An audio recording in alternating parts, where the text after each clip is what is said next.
through, and the writer is the orator, how do you pronounce that? Whatever, orator. It's captivating. I mean, I sat there and I couldn't put it down. So much water would be trying to. Frozen. Oh, yep. No, okay, great. So we know James is not gonna be able to start unless Boston comes to us. Okay, we'll start the meeting. Welcome everyone who is on site and everyone online, to the Conservation Commission meeting for June 10th, 2026 at the Bellingham Municipal Center, our CAN meeting room. We will jump right in. We have a very long and lengthy and big and otherwise adjectively descriptive agenda, so we'll move right along. We can. First item on the agenda is by the way, just for the record, we have one member online, Ariane, and one member who's not able to attend, James. So we will do a roll call vote for the record. Okay, we have a new hearing for a notice of intent for well number 3, 200 Rentham Road, map 91, lot 50. Project description is a demolition of an existing well and a water main and construction of a replacement well and necessary infrastructure within riverfront bordering land subject to flooding and buffer zone to BVW. Jesse Riddell from town DPW is the applicant, and Charles Karen from Karen Environmental Consulting is the representative. Morning, or evening. Not morning. How you doing, Charles? Okay, yeah, I'm Chuck Karen for Karen Environmental Consulting, representing the DPW. Also online, we have Katie Canella from Rick Pierce, who's done the engineering. Basically, this is the site is on the north side of Rentham Road behind the water treatment plant. Almost across the street from the other well replacement project we did several months ago. Basically, you have the Peters River back here quite close. And then the green is the areas of border and vegetated wetland, around the site. This is a split in the page here. The water treatment plant is sitting way up here somewhere. This is a Parks Department garage in this area. Then right back in here, right up on top of the river is the pump house and things for the wells. The existing well 3 is located right in this location. They basically the yield of it has dropped enough that needs to be replaced, I think, for the 4th time, because this is well 3.3, this one is 3.4 proposing. So the existing well is going to be just abandoned in place. Generally, they'll cut the casing off and fill it up with sand, basically. And then the water main runs from that well back to the pump house, and that will be removed. Then putting in the new well up in this location, kind of right on the edge of the tree line, a little bit off the driveway coming into the site. Gonna run the water main from that back to the pump house, which will then feed the system just like the existing well does. How close to the road is it? The new well, how close to the road is To the driveway or to the road? to Rentham Road? Yeah, to Rentham Road, To sorry, Rentham Road. because it's not on the map there. I can see the driveway, but I was trying to. It's quite a distance. It's a long way. I would say it's 500 feet-ish. Yeah, a couple hundred yards. Yep. Yep. We got the water main coming back in here, and then the underground electric and control lines will be running in this location. Basically, all the works and what's already disturbed. This is where the pavement is, but this is everything else on both sides up to the tree line is kind of gravelled, weedy areas that has been maintained as basically herbaceous vegetation. Decades. We've got erosion control that proposed between all that work and the PVW. Like I said, it's in the all on the riverfront, but obviously there's really no alternatives here. And, it's also all in, borderland subject to flooding. Again, this is all getting returned to the existing grades. We don't have any loss in flood storage. We got a new well casing, but then we're moving the other one. So it basically comes out the same for flood storage. Okay. So depth of the well, Yeah, I don't know. as deep as it needs to be to have water. I don't know. I assume if they tapped out not too far away, they're gonna be going deeper. That's usually what they do for a new well, than the previous one that fails. Sorry, so I assume they're going deeper. I know you may not know the exact depth as Steve was asking, but Generally on these, I've done them going just about the exact same depth of them. only moving it that much farther over, they feel they got a good feed there worth the I effort, think so. I guess. I mean, generally they're replaced, they're end up being replaced because the soil around the well starts to get kind of cemented up. Looks like 36 feet. That sounds- Sorry, is the question about the depth of the new well, why it's not Yes. deeper than the first one? Or if it is deeper, we just didn't know. The existing well is about 47 feet. The new well is 36 feet, and that's based on our hydrogeologist recommendation. There's a elevation chart on the. Okay. Thank you, that's helpful. Well, we should also mention, there's endangered species here. There's can't remember the exact, it's a lamprey eel that's in the river. We dealt with it before. This dashed line here is where we're doing the water treatment plant. We had the big water main directionally drilled under the river through there. But it was clearly the intention of the natural heritage mapping was to go around the areas that were already disturbed, but they had one little finger that caught this, so we had to submit this to natural heritage, and they agreed with our assessment that it's actually an exempt project. Right, so, and they're taking out the pump house and putting a new one in? Or No, that's, it's still there, okay, so that's not being Yeah. disturbed, it's the closest point to the Right. resource area, okay. no, nothing's changing on that at all. Okay, it's just the pipes up to it, I wasn't Pipes sure, I in the want to make sure I remember. Electric line. Okay, additional questions from commission members? Ariane, if you have anything online, just feel free to speak up, I do not. okay? Give the members a moment, since I see at least two of them staring intently at screens. Just want to make a note then. There's a DEP note. Was that was provided to everyone, right? Yes. So are you aware of the DEP's comments? Yes, their only comment was make sure we had natural heritage sorted out, and then they asked if we had to file with NEPA Yeah, with me. because of, but we're replacing the well, there's no change in the withdrawal, so it doesn't trigger Okay. any of that. Okay. All right, well, if there's no other questions, I'll accept some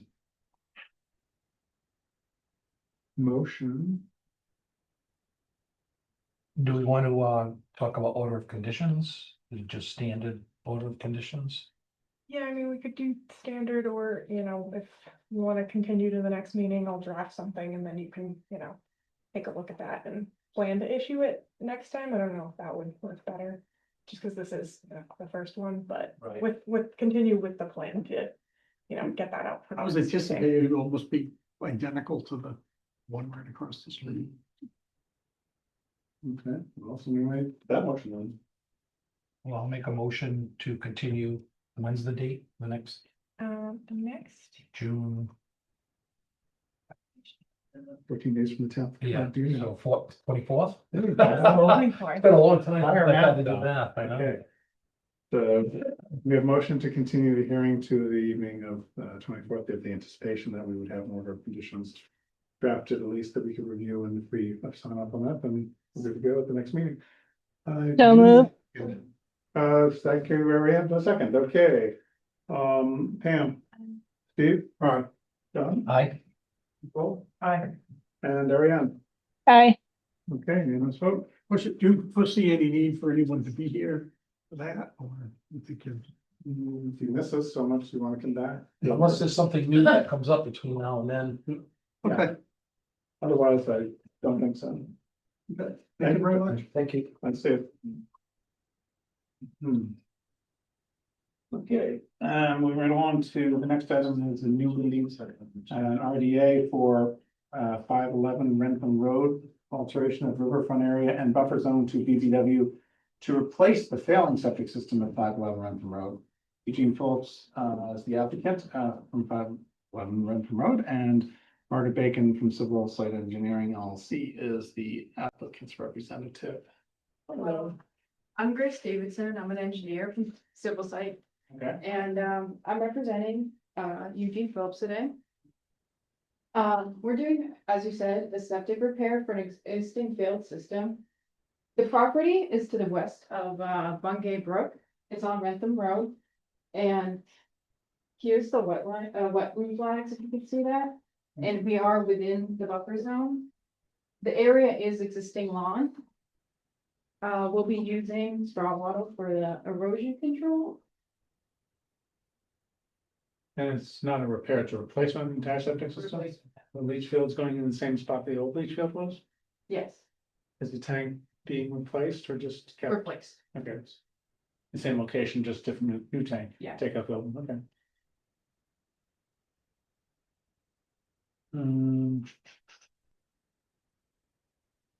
Anticipation of materials storage as stuff is scraped away and excavated is gonna be on site or directly off site? Yeah, so with a small site like this, they're gonna have a dump truck ready and haul everything out the day that they. Live load out? Yeah. Yep. Alright. Questions, members? You gonna be on the neighbor's lawn to do that? So the property owner spoke to the neighbor and they said that it's okay, and they're gonna make an access way over here. Okay. Additional observations or questions from commission members? It's pretty straightforward. We have a lot of choices on this lot. Yeah. Ready to go. I would just recommend, if you haven't already, to get the neighbor's approval in writing. Okay. Post a little hand so I don't forget that they said yes. Yeah, okay. Fine, Ryan, thanks. Any other questions? Okay. So the materials being removed are gonna go from the back right into the truck.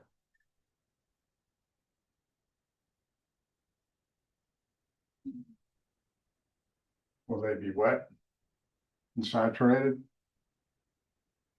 I don't think so. If I may, Yeah. Truck into the street? I'm sorry, Margaret Bacon, Civil Site Engineering, I'm the engineer. And typically on sites like this, the contractor doesn't want to move that dirt twice. So he's gonna have the dump truck backed right up, and then the excavator is gonna put it right in there. And I don't anticipate it to be saturated. You have a beautiful gravel material that, when we did perk tests there, so that typically is not the case. Assuming the system has failed, they're not using it currently? Well, you see, it's limping along and it's an elderly couple. And basically the system, you could say it's really an emergency. Because if they don't have it pumped enough and if they use too much water, then it can back up into the washing machine. And so what they have to do is they have to go to the laundry. And it's an elderly couple and would really like to get this thing. Well, no, I just said that I was trying to see if So the question was addressed as far The as. current leach field is being used at the moment, Oh, yeah, it's still functioning. and but it's the leach field carefully. you're removing, correct? What's that? It's the leach field you're removing and Removing. replacing. Everything, yes. So those materials, when they go in the truck, Maybe won't be draining. white, dry. They'll be draining out of the truck into the road. I've never seen that happen. It's not. A we did leach field perk tests isn't there. wet. What's that? A leach field isn't wet. Or it shouldn't be wet. it will have some moisture, but it's not gonna be like wet. Right, it's not. Unless gonna it's be failed to the perfect. point where it's bubbling up through, I've seen that Right. happen in a septic field. In which case I didn't want to dig down and find out how wet it was. I knew it was wet, but anyway, yeah. Okay, I see your point, Steve, yeah. I would make a motion is to what it is. issue a negative determination if the commission will, I guess, appease me, because it's more than 50 feet away from the resource area and is a minor activity under the Wetlands Protection Act. I'll second. So we have a motion to issue a negative RDA for this project, and a second, any other discussion about that motion? The health department reviewed this? Yes. Yep. So they don't have approval yet. I think it's on their next meeting, so I can just add that as a condition. Yeah, I'd like that to be a condition. Was it on this one handout that I saw special conditions where it was specifically that they had to get it ordered? It was for this one? Yeah. Okay, yeah, I thought I just read that there, good. So we've got that in there. Any other points that you'd like to make sure in yours? Usual erosion control and Mhm. other measures that we call for. All right, if there's no other items to add to the order of conditions, and we have a motion and a How second. about all work shall be on the landward side of the 50-foot buffer zone? On the what? The landward side, or, the west Yeah. side. Landward side, I was gonna say, it's all land there, there's no ocean. Okay, so on the west side, Yeah, Is there room to get back there? I was gonna say, if there's trees or something in the way, I don't want to restrict them from being able to get around to the other side of the septic field. It looks like there's like Just one scrape tree it. in the back and then. Well, they want to try to keep that one, yeah, you're right. Yeah. But like, there's no fence between the property lines, right? Yes, there is. There is a There's- fence, but there's gonna be for this. Oh, okay. I'm good. I would just like to note that should the truck start draining, that it isn't allowed to run into Bungay Brook. Cause it's downhill from there, Yeah, pretty good slope. but they won't even be on that side at all, but yeah. And there will be throw levels on Yeah. that side, well, the Bungay Brook side of the project. Okay, so for just conditions on that negative would just be live loading of material, erosion controls, and all work should be within the erosion controls outside of the 50-foot buffer. perfect. That's good for you, Steve? And anything? Okay, so we have a motion, a second, a roll call vote. Ariana? Aye. Pam? Steve? Aye. Tom? Hi, Nicole? Hi. Okay, unanimous vote. We're good to go. thank you. Thank you very much. And I will get you your order of conditions and so forth. In the near future, you'll get it. You can just be in touch with Hannah when you want to get that. All right, next item on the agenda. We have an informational enforcement order, item, which is for 455 Hartford Ave, alteration of BDW and buffer zone to BDW. Gooch Realty as the applicant, and Margaret is the civil site engineering person who is representing. Hello. Michael? No, Bruce Wilson. Bruce, that's right. I knew it. I knew you were Michael, but I think try to pronounce his last name, but I'll mispronounce. Fabriano. Michael might be in the Zoom audience, I'm not sure. I don't see him listed as watch. Okay, so we have received some information, including Bruce, your summary of what you saw and observed with other people when you went out.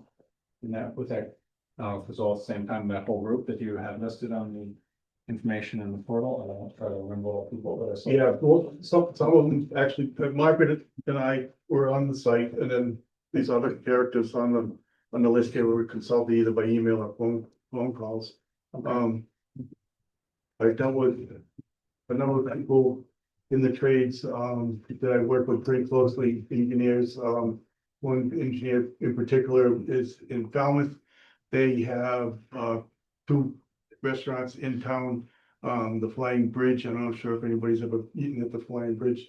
But familiar with the frying food process of, the making of the, the fried onion rings and the fried fish or the fried clams or whatever. The material that was part of the spill was from a breading tub, which is used to, bread prior to it being put in the batter and then into a fryer later. Those bins were scraped and then Michael was hosing them off out in the backyard there, and what happened is the water and flour mixture was spilled over the bank and caused mold buildup on the rocks. So it wasn't a spill per se, it was a intentional action, as opposed to an accident. Spills are usually referred to. No, exactly. I mean, Okay. I've researched and come up with a totally new washdown system. We talked to Dylan about that. It was more of a, an exercise, unfortunately, the rock is less forgiving than the old sand that was out there, so. Well, let me ask this, is this new procedure that you've come up with happening out in behind the building? No, it's all internal now. Okay, just want to make sure. I know the grease situation is all internal now, new design and new machine. Yeah, no, it's all automated. It's Right. actually a pretty good. I just want to know Yeah. if the procedure that you were talking about in your information that you provided to us, as well as. It's difficult because the tubs are large, so Michael's installing a larger sink in order to rinse them down. Once the tubs are rinsed down, then they're put through the dishwasher and sanitized. But they're just big and cumbersome, so. Right, so it's gonna be internalized, so nobody should be doing any. Right, no further. Washing or Yep. cleaning of materials of any sort in the back behind. the That's building. correct. Kind of hope that not occurred before, but apparently that. Well, I mean, clear I've up. been in business a long time. How Long long has time, this yes. practice been going on? Oh, I mean, there used to be a shed in the backyard there. So the area where he was washing those down was actually occupied by a building, so he was in a different location. There was a septic upgrade done not too long ago, which was a huge Frisbee system in the picnic area. So I imagine that, off to that side, they might have been rinsing it off. I mean, it's the recommendations on that, it's allowed to be composted, but you don't want to do that in an area that's environmentally sensitive. So, doing it outdoors is not a good idea when you're in the buffer zone. So that's why, we've looked at and come up with a solution of doing all of the rinsing internally now. Yeah, And we think is- we found the source of the rats.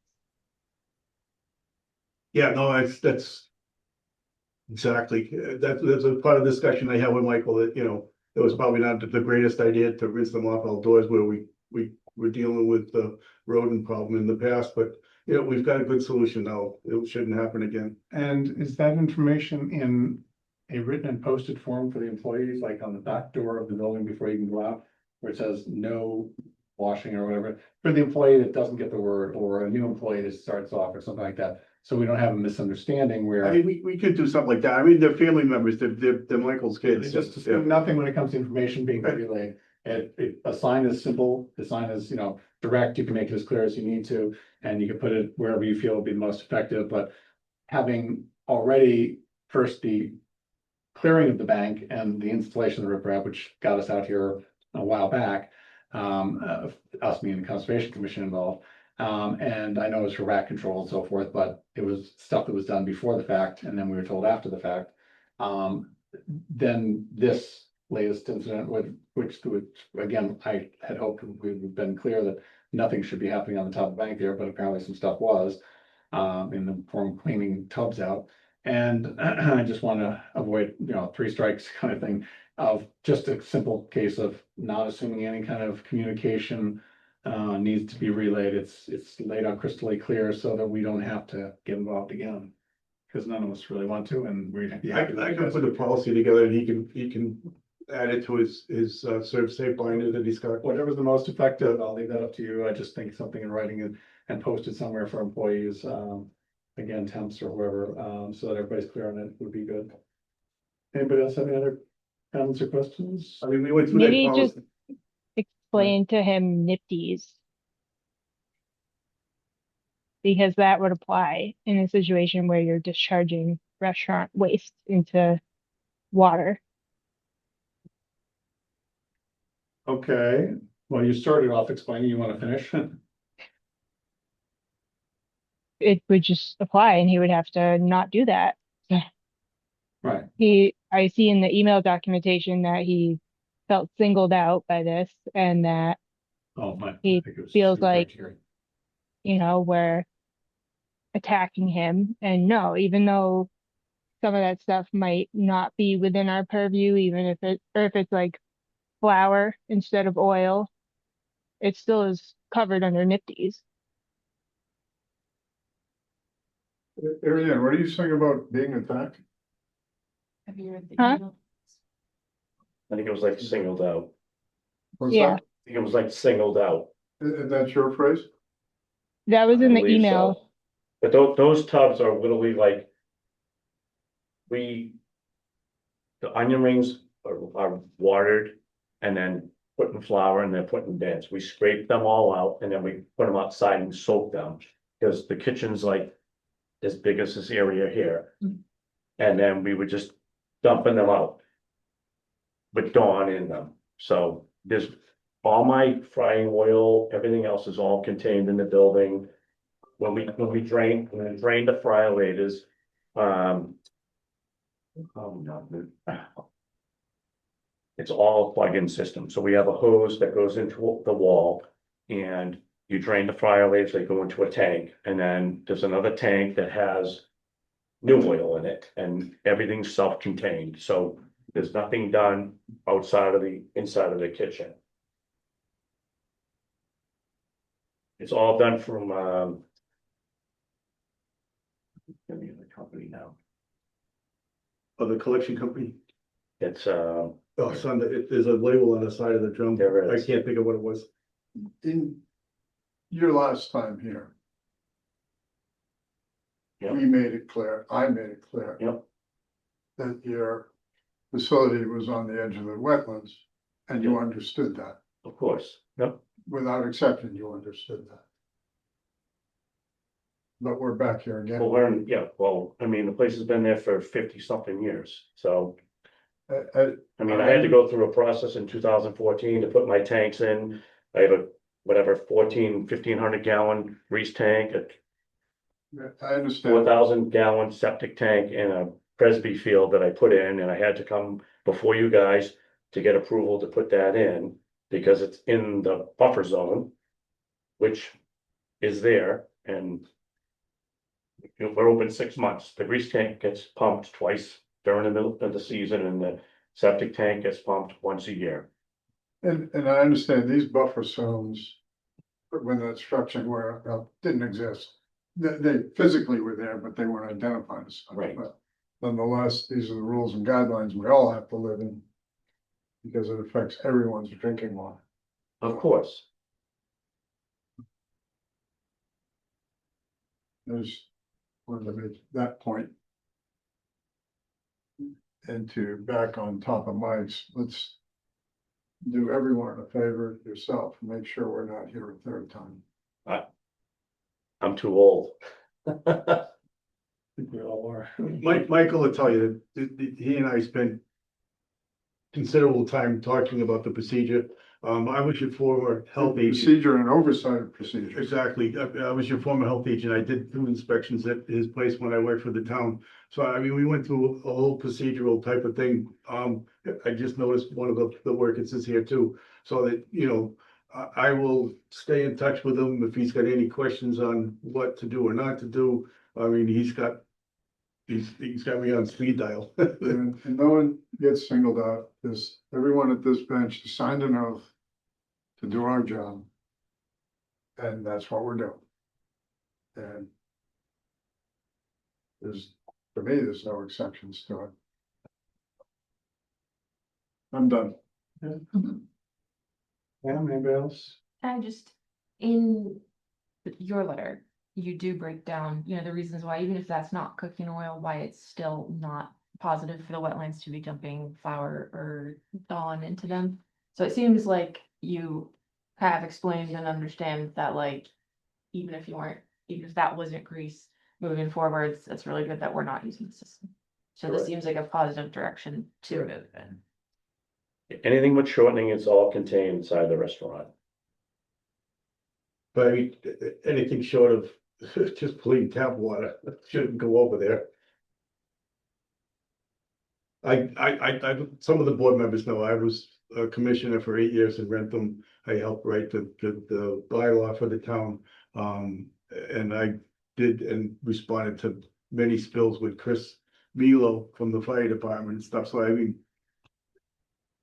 I'm probably the best one to keep them in line.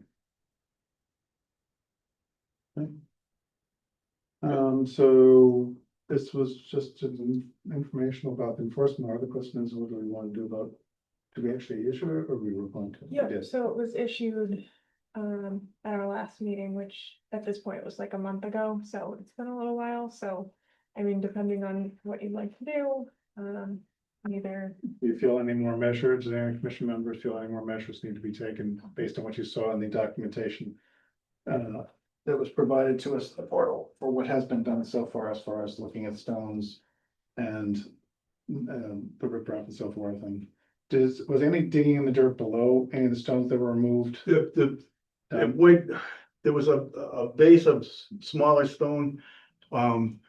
We went through on the site, the stuff that didn't, the sun helped cleanse a lot of it. At one point, Dylan told him to wash it down, so he took a hose and washed it down.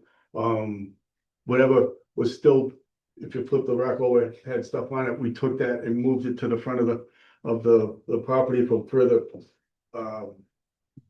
watching outside any area where it could possibly get into the wetlands.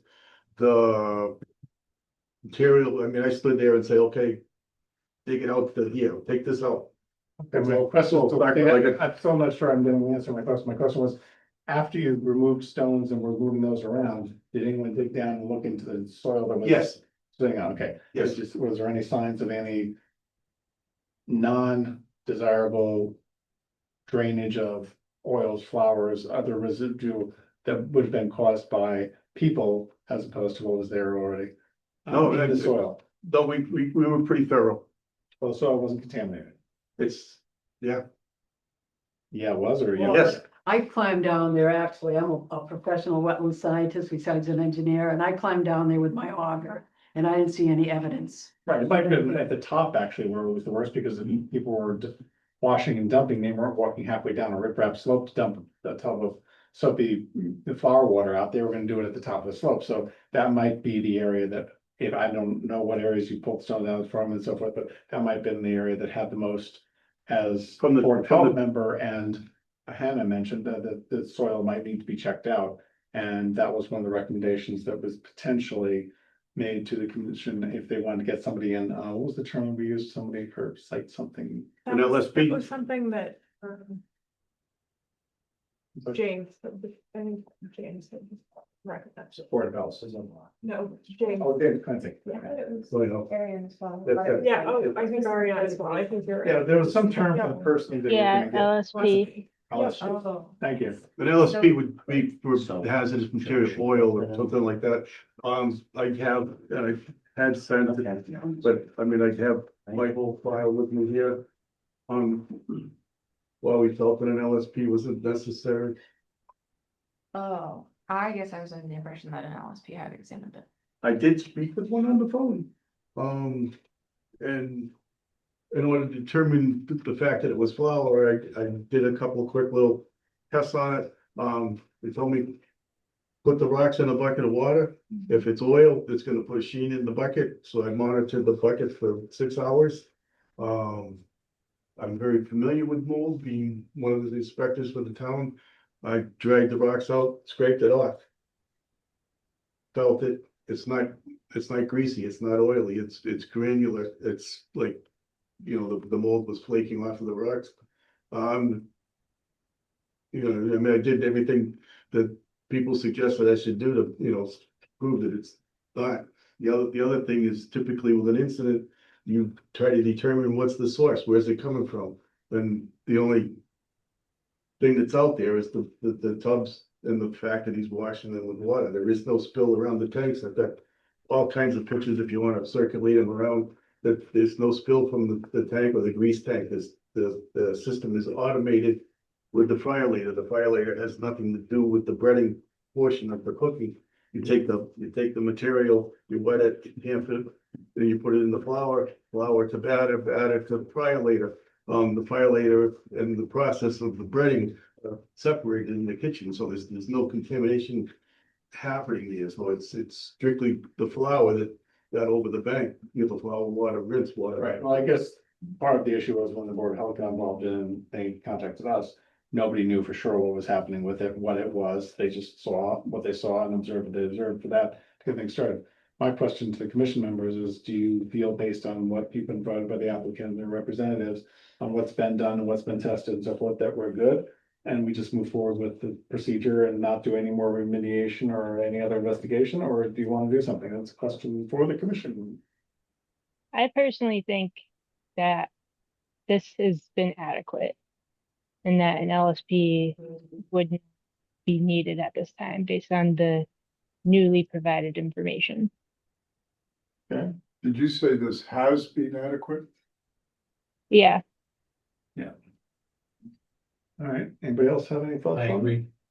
Anybody disagree with that? Want to discuss some more? I mean, if we're all in consensus that that was enough and we're good to go moving forward with, you know, the applicant and all their employees being well aware of what is a no-no and something being in written form, being posted and provided. So just like we put badges on areas of, you know, wetlands, areas and backyards, so forth, and to do not disturb, yeah, that's the kind of effect. I no think- dumping. Yeah, employees must wash their hands before, In the sink. before going back to Don't work. wash your greasy hands in the back wall. Okay, But I've been all over the kitchen and I've made suggestions and worked with Mike and his employee. As to, you know, where and how we can do this. It's a tight spot. It's gonna be difficult, but. okay. Anybody, okay, so, then we need a motion to. Yeah, I was just gonna say that, like, make a motion and vote to revoke the enforcement order, so we just start proceeding. I will look to somebody on the commission to do that. I'll make a motion to revoke the letter. What's it called now? Enforcement order. The enforcement order. Okay. For 455 Hartford Avenue, just to be. Yeah. Clarification, okay, we have motion and second on the call. Any other discussion? Okay, hearing none, saying none, Pam, Steve, Don, Aye. Nicole, Aye. Ariana, I, all right, yeah, so, Okay. go, thank Can you. I ask one question? It's relevant, but it doesn't affect this. When you say you're the lowest point, how does that affect the back? Because from the road to the back goes uphill. And by the way, your neighbor that's gonna go in thinks he's the lowest point. So. I will tell you, probably 3 houses up from me. They legit paved their entire backyard. And they didn't put in a recharge system or anything. It's residential, I get it, So it shears through the yards? You got shear- everything flows from Farm Street towards me and towards Bellingham House of Pizza and Terryville Garage. We are the lowest point in that roadway, and then. So everything, when it rains out, it all comes in that direction. So, and then once it goes into the ground, I don't know where it goes. I mean, obviously. The earth filters stuff, but. It's just, we are the lowest point in that roadway. If you stood in No, I my understand. parking lot, looked towards Cumberland Farms, you Yeah. looked up towards.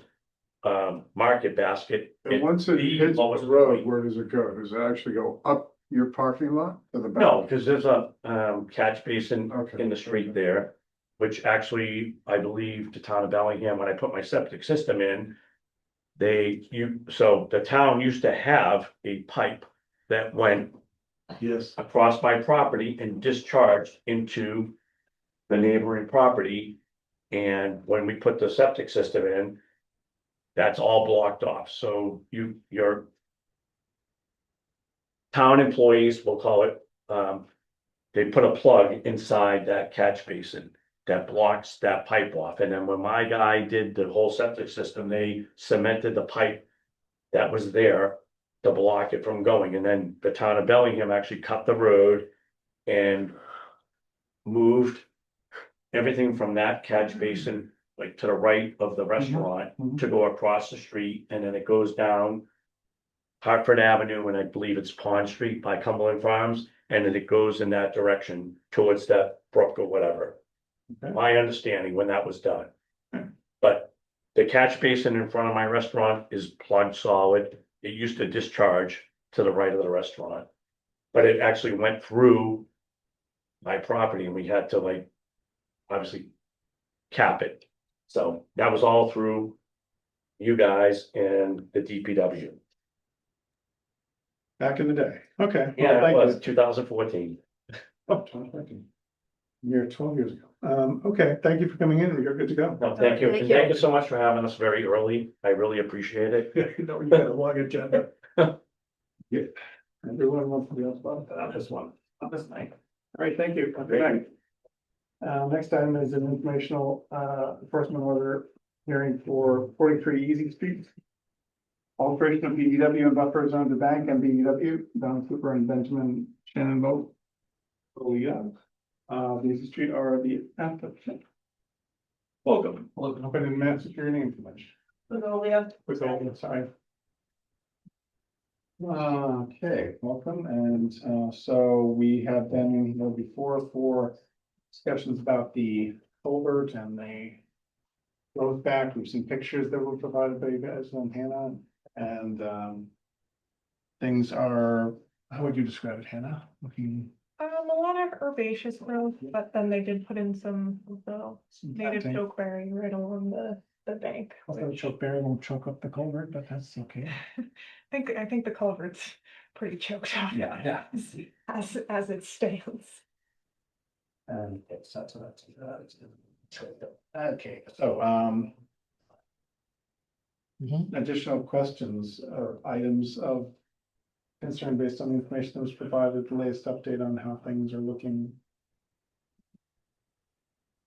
Anything else left to be done in your review? Because I know I think there was a question you had about something in one of the correspondences and emails to Hannah. I'm not sure, as on my end, I did what I thought seemed good as not a professional and figured we'd come here and take whatever advice you had and. What was that? No, the chicken coops haven't been. Oh, removed yet, right? It was that's just in the- motion. We have gotten rid of half the chickens and we're moving the first coop this coming Saturday. The next one should be gone soon Two after. Saturdays. Yeah, we have dates on the books and. So you have a plan, you're not just winging it. Oh, yeah, no, we have a plan. They all have homes. We just moving chicken coops to new properties is a whole ordeal. Surprise, look what you had in your yard today. Gift. No, they have Nice. homes. I It's know. just, it's gonna be hours of manual labor and. Okay, so there's a plan for that, that's good.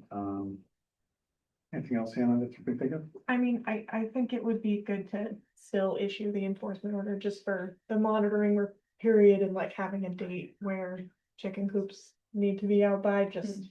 And then they don't have to really come back unless there's any issues. Sure. So. I Do think we have a sense of what's a reasonable date so that we're not pushing you, but you're. So our plan is by June 27th that all chicken coops should be completely gone, but if I could maybe grab a little buffer in case life took off, maybe. End Yeah. of July, Yeah, that would be great. Yeah, I'm like, oh shoot, we're really busy. But yeah, if end of July. if something happened, I don't know. Well, like this But- Saturday, we were supposed to move him and he was sick. Yeah, knock on wood. Yeah, that should be way more than enough time. And I think the only other thing that I had mentioned that, I mean, Oh. they already started on a bunch of this stuff. The only other thing other than, kind of monitoring to make sure there's not additional erosion would be, if there is erosion or things aren't coming back where the chicken coop is, just spreading some sort of, conservation. So that's an interesting area. picked that area. I don't know why, but of all of that area, that spot was just solid ground. Like there was not like in the, I don't know if we have recent pictures, but there's skunk cabbage like everywhere, but there's never been any there, and we haven't let the chickens like out. They haven't, nothing's gone on around the coops, but it still remains like almost this size, maybe a little bit larger. It's always just been solid ground without something. Like we didn't clear it. We're not currently clearing it, and it's still just bare. So once There's no we, cement underneath it? there's a bunch of, like, we didn't put them in, but old railroad ties, there's no cement. I don't know why it is that way, but when we move them, I don't expect anything to grow. Just, we picked it, so we're like, oh, look, solid ground, let's pick that stuff. Railroad ties. Yeah, that's probably Creosote. creosote. Beg your pardon? Creosote. Yeah, So, yeah, that well, would- that and the substance of the railroad ties, so it would be solid if you're walking on anything that's covered with dirt. That's like this solidness of railroad ties, even if they're not super tight together or whatever, make Yeah, a. they're flash. there's just three of them. Oh. Just laid You out. can I don't tell know if them they there, were a right. base. 30 years ago, when my dad put. Well, that would also The discourage original just coop down there, Yeah. he put 3 railroad ties down to build on it. Yeah, and that, as a couple of members are mentioning, the creosote and so forth, and that is pretty toxic, and it's probably, creosote is what they usually coat the, make them Something go nasty. brown. Yeah, it keeps bugs and stuff from eating all the railroad ties, so the trains don't go off the tracks so quickly, but, yeah, it's similar to pressure treated, only this is predating pressure treated when they didn't have all like nasty cyanide and other stuff they put in pressure treated wood. It's, The area's much like the railroad ties are at best as long as this table, 3 of them like a foot apart. But there's just a large area that's just been bare. There's no yeah, trees. if no nothing's bushes. growing there, it could. There are be- some trees. It is the way it is because all the trees that are in the area make, the roots of them make like a platform in the wetland area. And if you look out in the swamp there, most of the trees are like really leaning and you can see all the root systems and some of them are already starting to fall, like they're just plopping over. Yeah, that will happen with. And eventually these ones are gonna do the same. Right. Will fall. Okay, yeah, I'm just saying if you're wondering why there's nothing growing around there and you have landscape, railroad ties that have creosote in them. That may be an inhibitor, it may be killing the vegetation or keeping it from. Could be. wanting to grow. It's, yeah, we're I'm looking at some older pictures. I mean, we're talking like a 50 Is that foot in wide. resource area? Coops? Yes. Then we want to have the ties removed. That's fine. I assume those 3 ties are going with the got creosote on them. I mean, that's pretty old and not done by them, so. Well, I'm not saying. Yeah, I'm I just don't saying- know about, I'm considering it comparable to finding a bunch of car tires or We'll also have a find that. washing machine in the resource area. Oh, you find that? You got charged out back there. Washing machine, something in an area that we are doing something regulatory within that boundary. We often say to the property owner, if you could clean up that stuff, that would be good because it's getting stuff out of the wetlands area. They're already in the area, they're already disturbing the area. I understand that it wasn't done by you all, though, you said maybe your grandfather or somebody did. Yeah, a family or estate. But I was just thinking, if you know it's something that's nasty, we want to get the area potentially nasty with the creosote, or maybe it's not, yeah, we don't know, I'm not a scientist. yeah, well, creosote railroad ties are waistband, so I don't know how they would get rid of those. And they do eventually degrade, it just takes a very long I time. was gonna say they're starting to degrade, like the top layer I is just all. asked them, bring that up to the commission members, you can do. Decide what you all want to do or not do. I don't. Okay, we have a don't. Pam, Steve, what? I agree with all of them. More destructive and disturbing than growth area. Okay. Yeah, if they were fresh, that's different. That would- Yeah. At this point, Yeah. Get fresh with me. Okay, I think that was. Well, so just my point being, once the coops come out, I just don't expect that as you check over months that. I don't know what would grow there, it just, there wasn't much there. Right, we'll see, but they're just naturally. If we're asking you to just let it revegetate now. Oh, yeah, we you're will. Not planting anything. No, we won't do anything. No, if Oh. we're not requiring that you plant anything, then you don't have to meet an expectation of ours in that one area. That stuff will grow back as opposed to other areas over by the culvert, for example, where we would monitor it and want to keep an eye on that does come back. The other thing that I'm remembering from the correspondence, you had asked Hannah, I think about the one pile of brush We disposed It's of. gone, yeah. It's gone, okay, like, cause that was sort of. you know, Oh, there was a question underneath the brush. I sent a picture like 3 or so logs that were just really old that the brush was on top of. So they'd be a piece of cake to get out of there. I just didn't know if that was the kind of, they were not fresh, they're old, they're broken down, I they're think that, like rotting and hard to. my sense is the commission would say that just like the. Yeah, they look like they'll be gone. Salamander habitat. Right, It was exactly. likely, so I mean, So we left them, but they would It's be. got some natural benefits to leaving it there. It's not causing any problems, not gonna fall on anybody. They're already No, down. yeah, no. Usually in a resource area, if something is down and dead, we let it stay. Yeah. Unless it's blocking a stream or something or causing a safety issue because it's not completely down. But if it's down and dead, I think we would have you leave that. You've removed the brush already, so that's fine. The cut brush that was there. Okay, any other questions, points? So we do not actually have an enforcement order in place. Hannah's recommendations, we put one in place just to have a time period for just getting everything cleaned up. And then if there's no issues, that just will be gone away once we have a sign off from Hannah that everything's been done, all the conditions have been met. You wouldn't even need to come to the meeting necessarily. We would just have you, we would just revoke like we did for our previous hearing. The only other thing, I was just running through my list of the, drafted enforcement order. The only other thing was the, ban that's in place there that we talked about moving to not be directly next to a wetland area. My vans? The Camper? camper. Oh, I'm like, Camper my van. No, not the vehicle, the camper van that's over So the there. camper is a travel trailer. It doesn't have an engine, doesn't have anything like, motor oil, anything like that. It, and where is it located in relation to the 25-foot no disturb?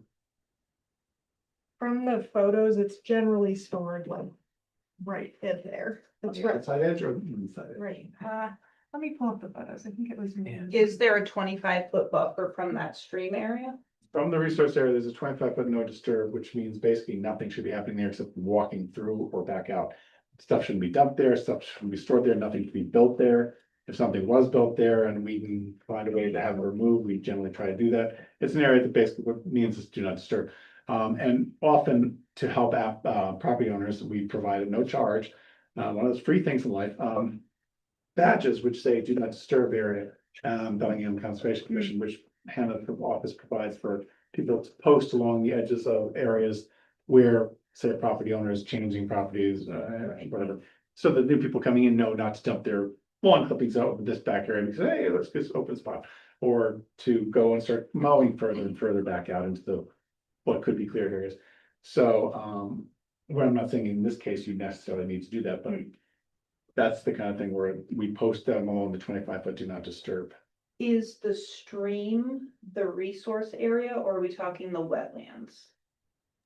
So they're both resource areas. Okay, Different types, but they are both resource areas, yes. okay.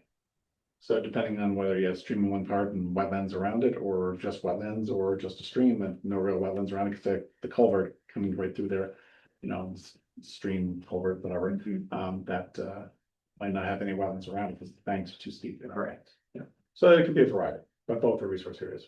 So this is generally the position. And where's the 25-foot line? The stream is right here. So you're just on the inside of it. Yeah.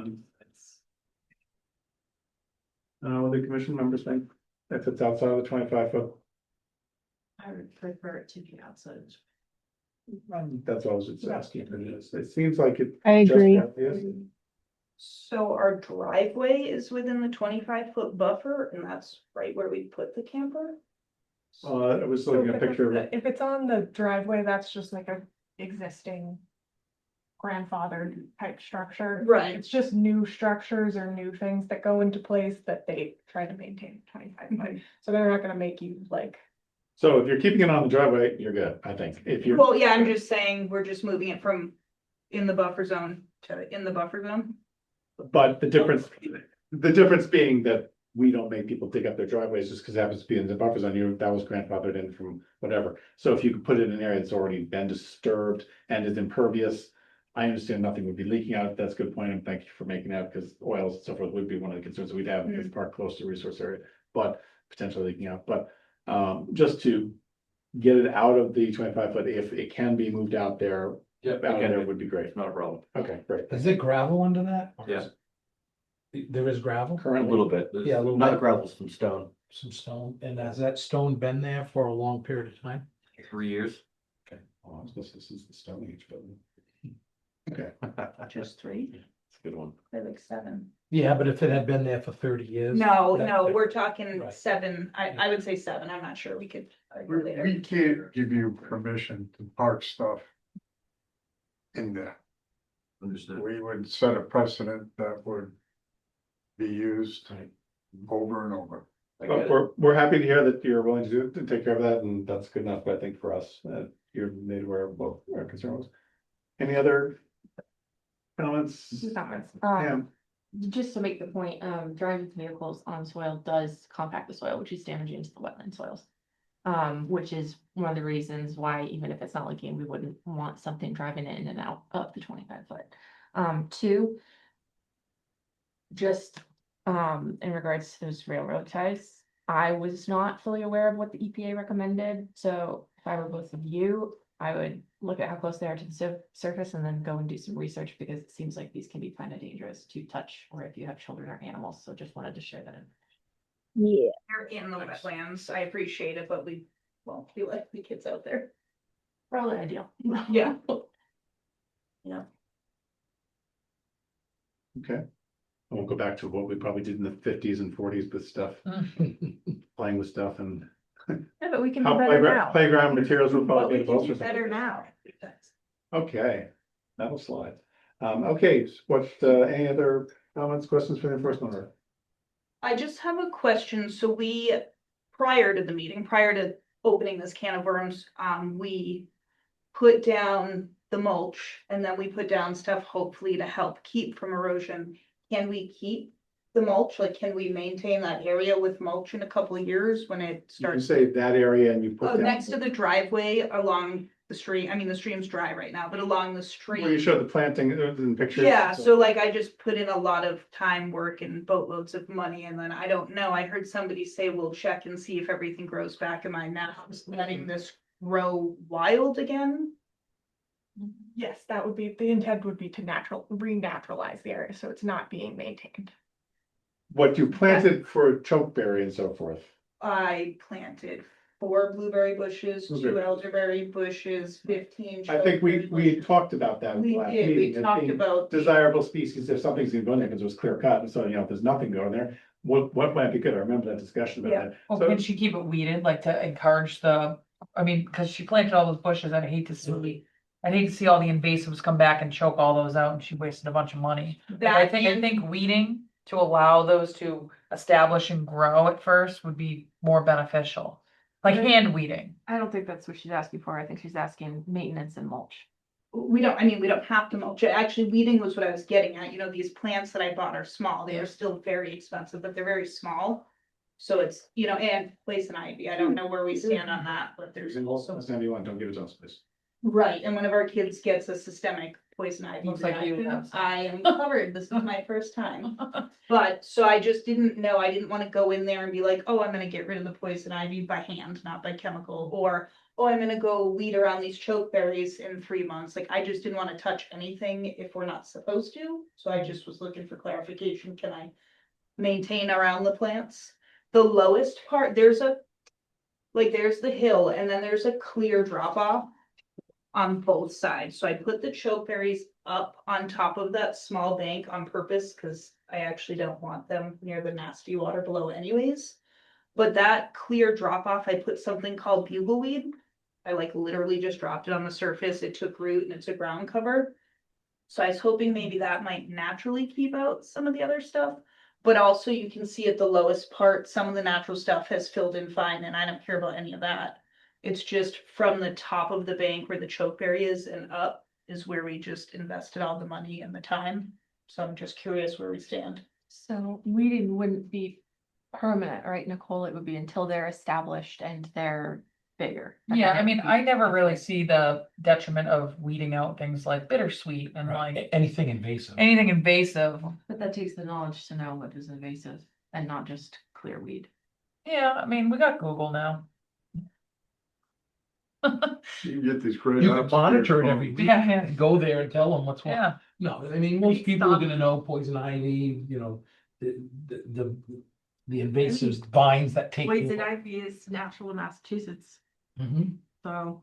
I would be Isn't careful. it also careful a that wetland plant? bugleweed though, because bugleweed is not native to Massachusetts and it like takes over. Okay, Like I it mean, could choke out like everything that's in there. okay, that's interesting. Yeah, it's very, very invasive. Safety thing to add to Pam's comment on the size. Should you choose to remove them, do not open fire pit burn them. Mm-mm. No, yeah, no. Yeah, good point. It's, it is a, EPA considers it a carcinogen. In fact, you might Pretty want to check with the town. They do have a hazardous waste day once a year. I don't know if you ever participated in it, but you bring your household cleaners and bug spray and whatever you want to get Yeah, rid we of. don't use them. What's that? We don't use. I would think that chemicals. it's a free service the town offers Yep. one day a year, usually in the summertime, so it's coming up probably. Yep. You could see if they would take creosote. Small amount of creosote wood, you could describe, 10 linear feet or something like that. If they might take it, Clean Harbors usually is the company that comes in. I don't know if they take much, but that would be a good way to get rid of it, because as Ariane pointed out, I think a few minutes ago, that might be treated as, something that's. You can't just put it in your recycling trash tote out by the street, and as Steve said, you definitely don't want to burn it up yourselves, because the smoke giving off is toxic, so. It just, explore your options, and if you decide you're gonna do that, I think is what we're suggesting, and see what you can come up with. There might be a few, So yes. I just want, before we clear, so bugleweed, that's a non-native. Non-native. species? Okay, that's, so I got misinformed. I can pull those out very simply. I I just. would put before it- they take over. Put them somewhere else, like in the front of your house or something. They are in the front. That's how I'm gonna avoid mulching for the rest of my life. Yeah. I wouldn't add more, because that's still also in the 100 foot, so I'd just Yeah. stay away from. We won't have to add anything. It Yeah. adds to it, so It could be, I mean, And just. you had the right idea, but it's the wrong plant. got it. So- I did some homework. I guess I didn't research well enough. And just to. And the pictures you put too is like the purple edges. That's like definitely a cultivar. That's not a straight variety either, so it's even worse. Okay, yeah, we bought it locally and I looked on the invasive list for Massachusetts of what was not allowed, and Yeah. that's how I fact checked. Yeah, it wouldn't be on like the invasive list, but Okay. I like my personal experience, it's a ground cover that like takes over. Okay, well, that's how I was like, I can't put something invasive. I'll check the list. So I Yeah, checked the list. it for wouldn't be on like the everything. formal list, but Okay, well, that's just so you know, I did try. no, yeah, I'm not doubting that at all. I just wanted to personally like, Yeah. look out for that. Handy to have an arborist understand in here. Cause I would. Yeah, And landscape that's stuff. how we picked all the plants that we put in. Yes, okay, all right. So just to clarify. Let's clarify. The weeding, is typically it's just left to naturalize, so to clarify. I think- You guys, but- Well, and doing no weeding, including around the plants that they planted, which are desirable species for the most part, not the bugleweed. I personally feel like taking out invasive species is good because they will definitely choke out everything she planted. Eventually. Yeah. Steve, thoughts? Ariane, thoughts? Is the hope it's to keep erosion from happening for starters, right? Is it possible to start at the top of that sharp bank and only maintain above it, or is that still a concern? I know it's hard to explain and the pictures probably don't show it well, but. Anything within that buffer zone.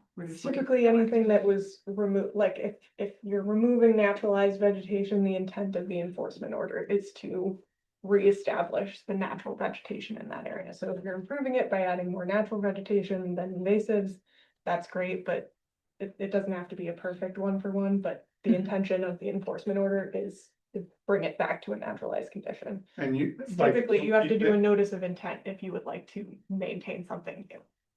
It's just the typical regulatory process. And when, just for your information, when people are asked to put in things like blue bushes or blueberry bushes or something, hibiscus, really, to re-vegetate an area, whether it's being naturalized or not, that's usually then let go. We don't tell them, you can go in and, that's your new crop of blueberry bushes that you're gonna be harvesting from regularly. That's part of what we need to stabilize the soil, or it's good for the wildlife, or a combination of things.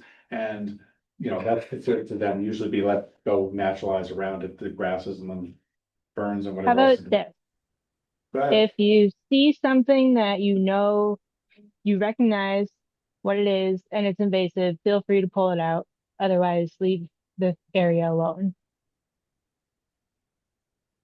So if you get familiar with the plants, put one of those apps on your phone, Mhm. like a picture. Because usually people plant larger, like when we do required plantings, they plant like 4 or 5 gallons or whatever, and those are bigger, more established plants that aren't so easily choked out by invasive species. Where these are tiny, like in the pictures, these are really, really small. And I just think to give them a shot, like that you can weed at least around them, like. I don't So know. we have a difference of opinion, that's fine. It's just Let's my opinion. clarify it. Just so that. I think it's a little too complex. Do what? I think it's a little too complex for this situation. Well, if you want to simplify something. I Feel just free. did. You just said it was too complex. That's about No, that. I just The did. I said, invasive. yeah. Thanks, Confirmed Candy. invasive species can be pulled. What did you say, fern? Confirmed. Oh. You confirm it's invasive. I was gonna say, leave the ferns. No, we love poison ivy. Is that invasive? Can we pull that? It's native. She's like. Yeah. If it was somewhere thinking else like bitter outside of the sweet. regulatory area, we wouldn't care how much poison ivy pulled up or did whatever too, but when it's inside the regulatory area, it's. So say it starts growing like up into my property. It poison does. ivy. It grows along grass. I've been highly allergic to it for years, and my kids are also. One of our kids has pretty a allergic systemic to it. reaction, full body. We can't just let this stuff grow into our yard. Right. So maintaining the edge of your existing lawn, that's an exempt activity. You don't have to, but it's just when it's going. So the poison ivy where you parked last week, I don't know if you looked, but all along there, it's not even in the mulch, it's where the water travels down. Everything's cleared away and there's just a clear path of when it rains heavy, the water pours down in there. And there's just poison ivy lining both sides, and then it lines the edge of the road, and then it comes up and lines our driveway. It's not at our driveway. Lining the driveway is, I don't know, maybe 8 feet from the driveway, and we have a patch of grass there. It wants to work its way up. Yeah, it comes up and there's one tree next to our driveway that it is circling and climbing up. So I mean, it's there, it all got pulled out by us last year. So it's just starting. I mean, a lot of them are very small, but it's just starting and it is just everywhere. Are you very clear in that area by the driveway and the culvert and so forth, where the 25-foot no disturbed line is? It would be our whole driveway, yeah. If it's 25 feet, it would be. No, I mean, like to the foot, so that if I can go along this line down here, whether it's So it would just be their drive, because their driveway is It's fully within the 25-foot. fully So- within, but I'm Yeah. saying if you have a foot outside of that, and that's grass right now, I don't know if there's grass on that side of the driveway or not.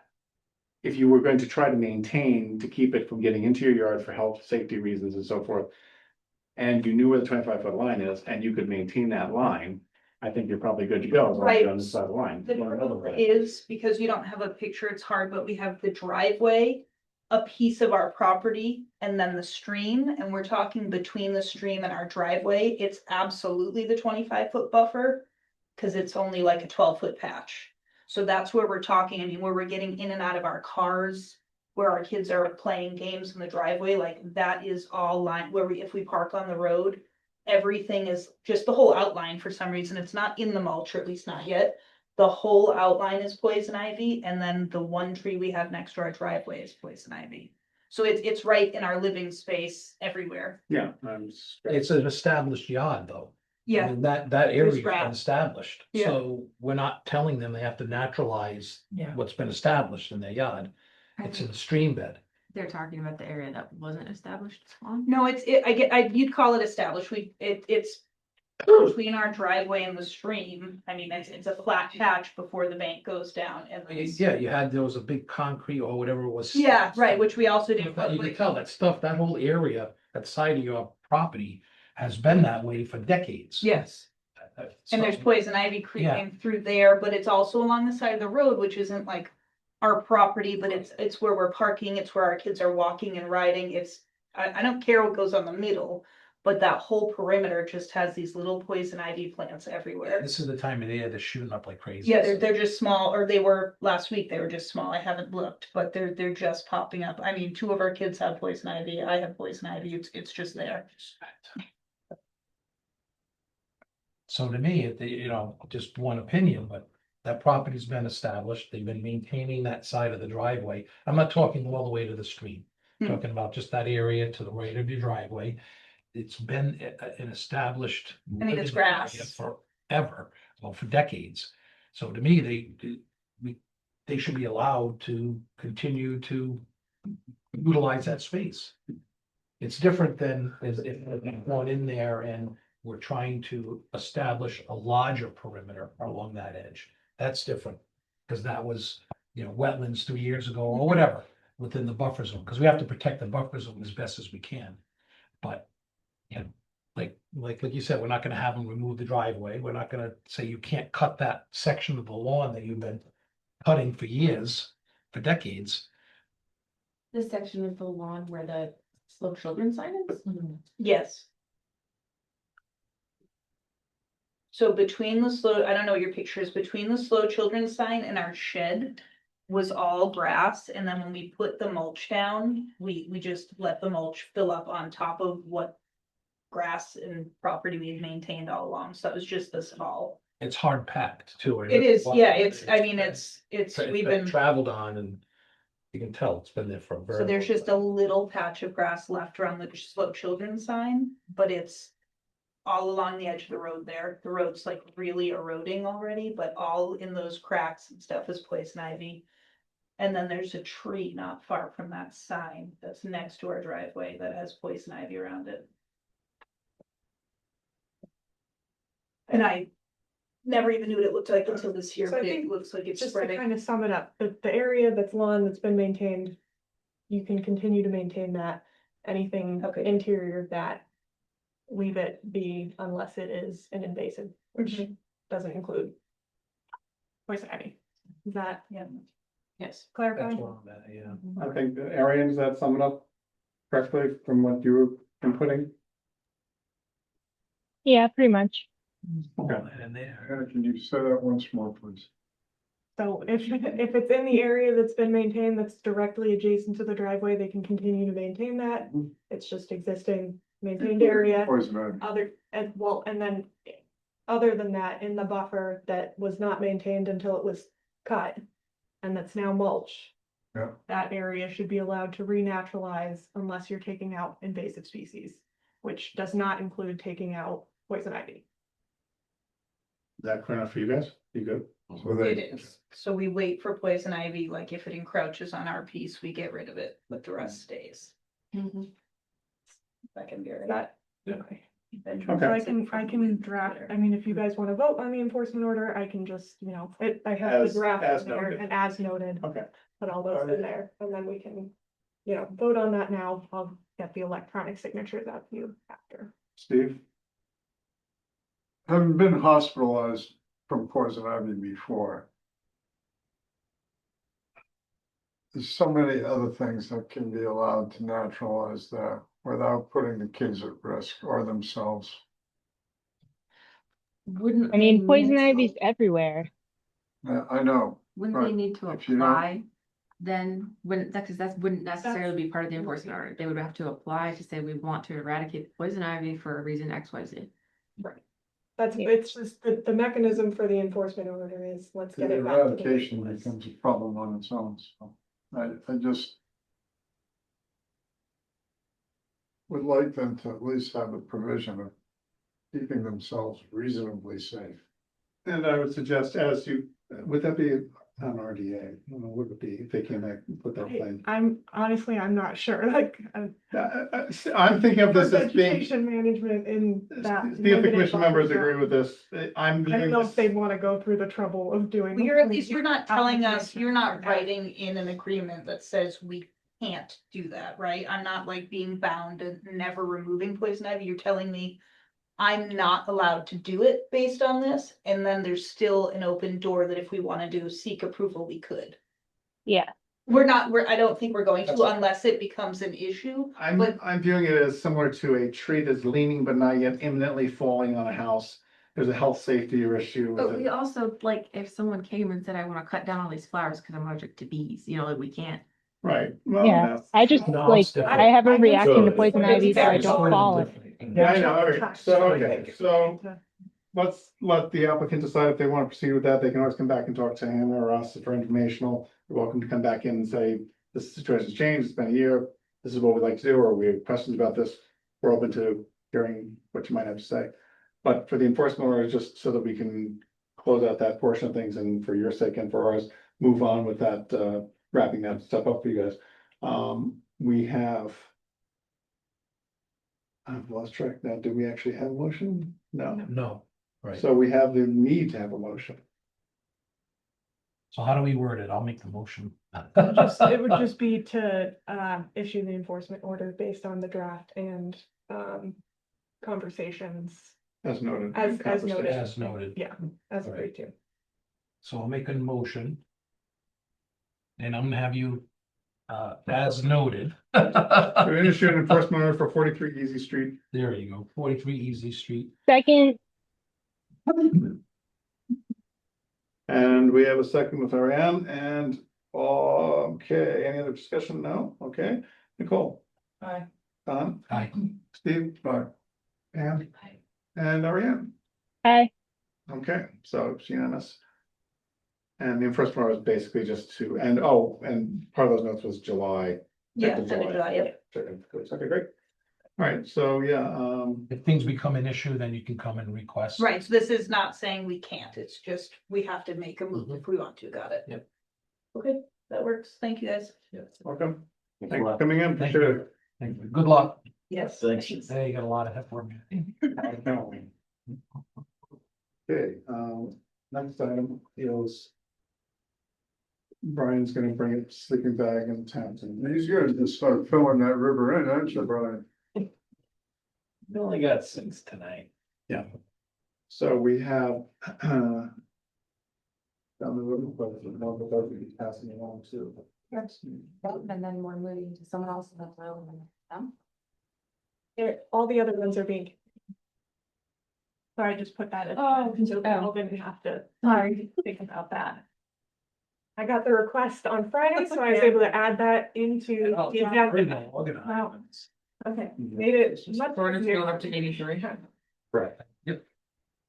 All right, so we have, notice of intent, I'll open all of them, so I don't have to read it one after the other, I'll slow things down. For a new hearing, for notice of intent, for the following lots, all of which are a construction of a single-family home within the riverfront area.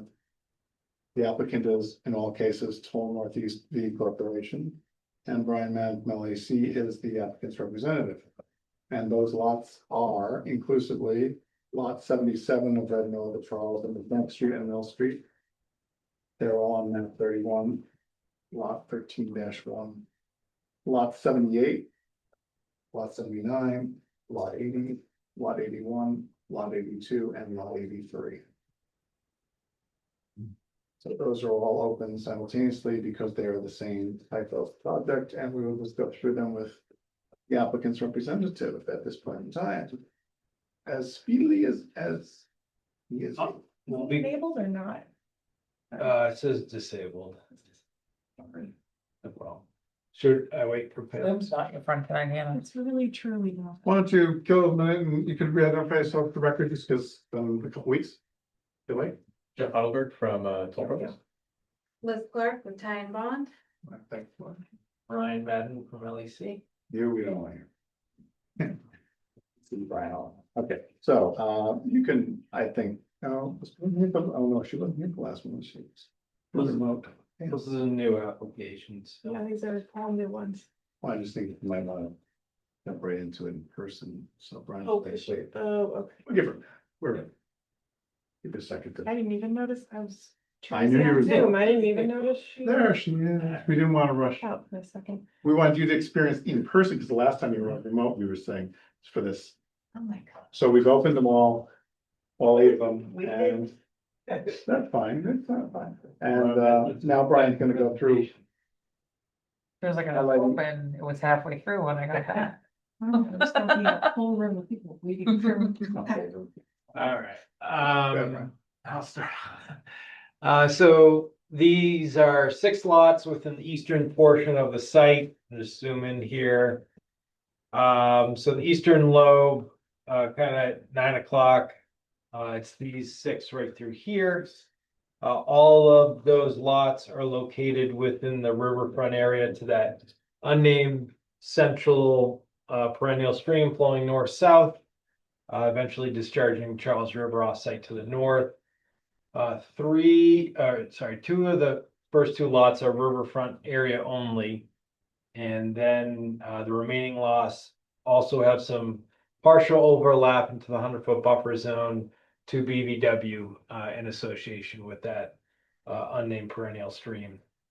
So I'll go through each lot, and please stop me if you have any questions or want me to elaborate, or anyone else up here. But very similar to all the other applications. Single family house on this lot 77 that's just partially within the outer 200-foot riverfront area. The work activities highlighted in green here, a little over 2,000 square feet, and then that back rectangular box is the outdoor living use area, being the max build out scenario for patios, decks, grills, fire pits, other landscape features that would also need to comply with all zoning setbacks as well. Which kind of limit deck out in the back. But relatively straightforward. I'll turn over to any questions. What's the height of the wall there? No wall on this particular lot. Only one of these 6 has a wall. Oh, okay. That's the last one we'll get to. So no wall here. That's the erosion control measure. What's the impervious area within the roof? This area right here. Well, that's the erosion control That's barriers. just the That was erosion the control previously barriers. approved boundaries. The total impervious areas within riverfront area on this lot is 404. I see.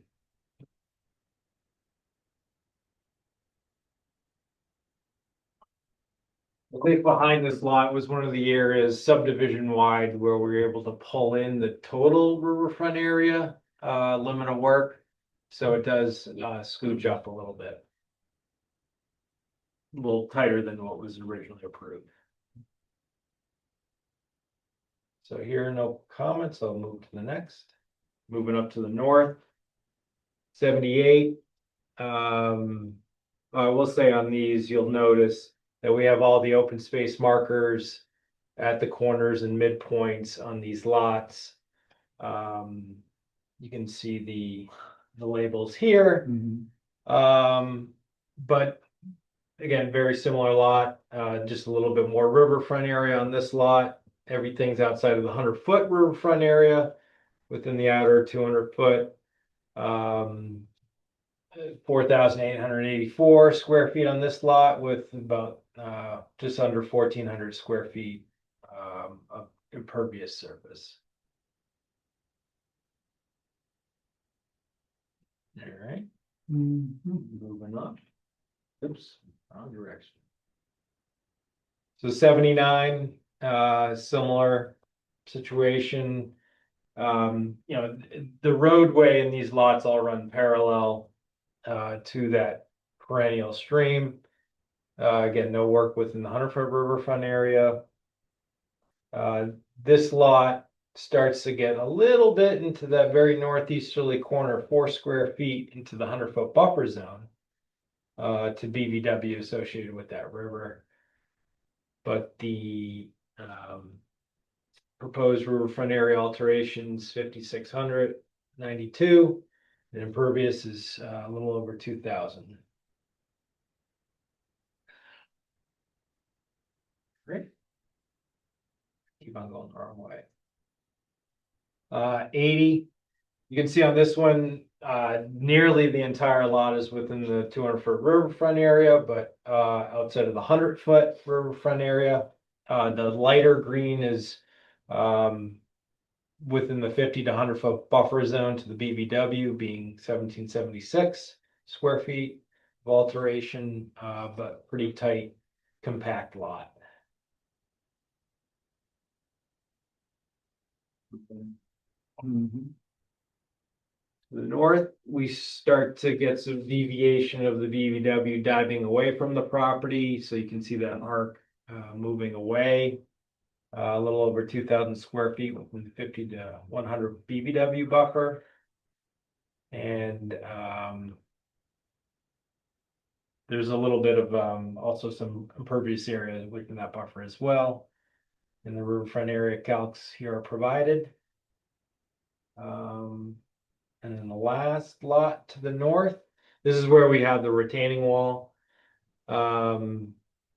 Starting to pick up, and it extends off site to the north or off lot in association with one of the drainage basins, and directly behind the lot where it starts at 1.7 feet tall, and then you go a little bit off site to the north and it gets up to about 8 feet tall.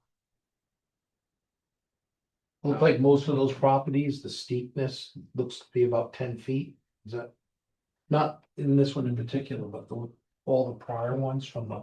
Oh, you're talking road to the existing. property. I'm just thinking about, Those grades. yeah. It drops about 10 feet over the distance of the house. Yeah. Are all walkout basements, or a lot of them, I should say, have a walkout basement. So that's something a lot of homeowners do actually like. And one of the lingering questions out there is about the retaining wall maintenance. Well, We still owe you a narrative about that so you can fully digest that. In the latest submission to the planning board, and we can give you a general update there. We did submit a easement exhibit showing locations for that, but we do owe you a narrative with a little bit more detail. As I'm sitting here, you're the construction guy, correct? I'm the permitting guy, but I have a construction guy at my office that can So, answer these questions.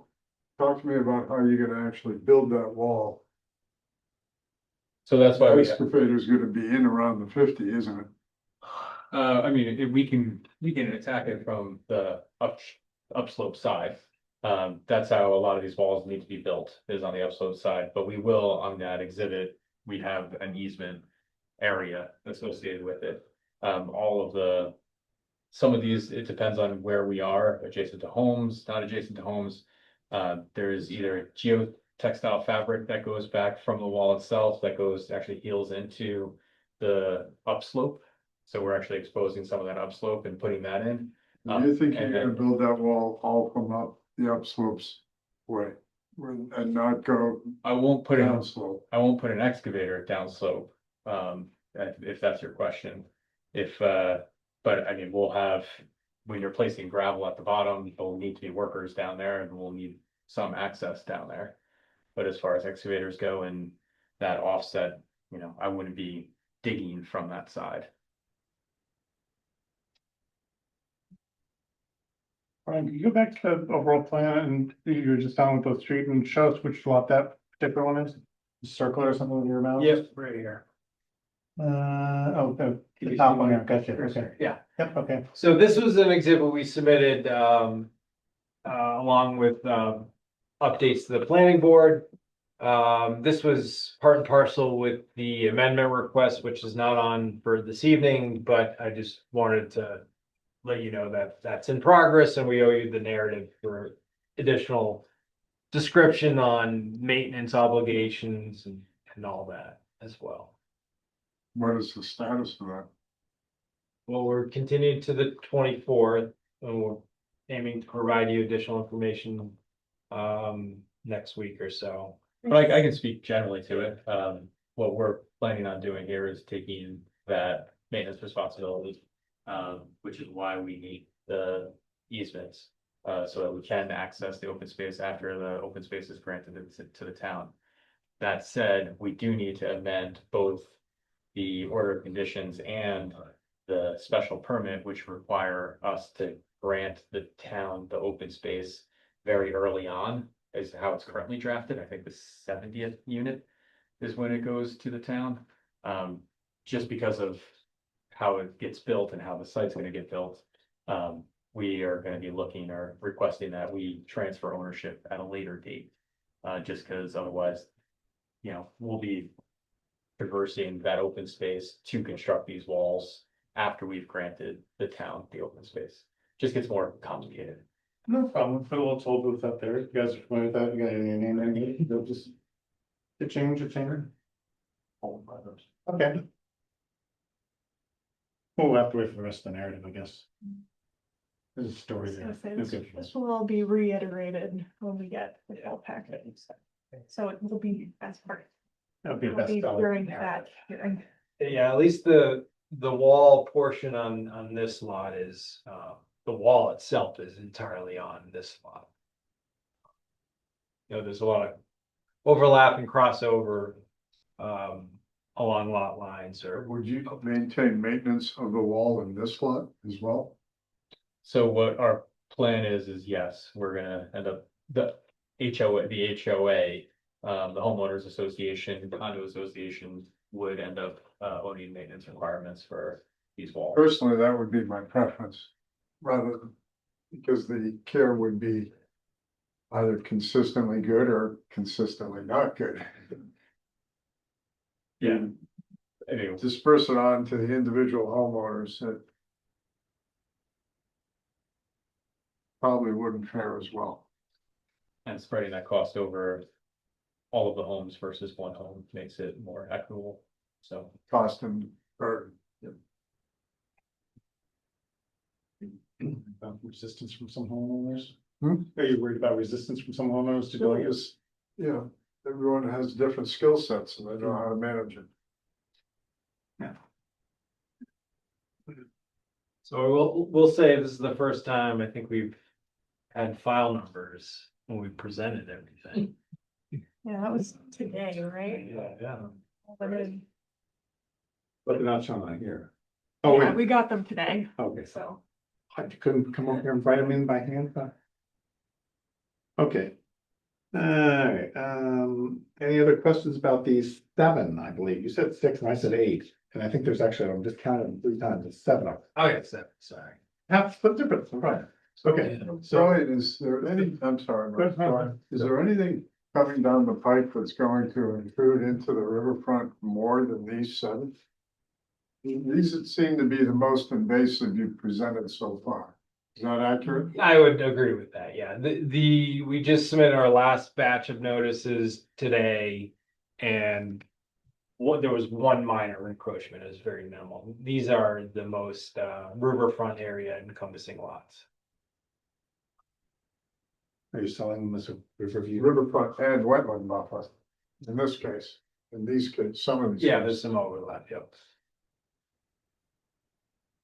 Oh, anybody done questions? Ariane, any questions? Nope. Yeah, Pam, anybody? Oh, it's good. All right. Very good. We will accept a motion to continue these to the 24th, is that? So moved. A motion and a second, any other discussion? Hearing none, seeing none. Nicole? Aye. Don? Aye. Ariane? Aye. Pam? Aye. Steve? Aye. Okay, unanimous vote. That's good. See you, that's the 24th. Thanks so much, everyone. Thank you. All right, now go too far away because now we're gonna pass all the other ones. We have a couple others in between you and them. I think they have to stay for that. Well, it's up to you. I just thought you were so enamored with being here. You don't want to watch you don't watch the next place, basketball. I don't know. Thank you. See us playing. Yeah, thanks for coming in. Thank you. Have a good night. you. All right, next item on the agenda is the continued hearing for notice of intent for Blackstone Street.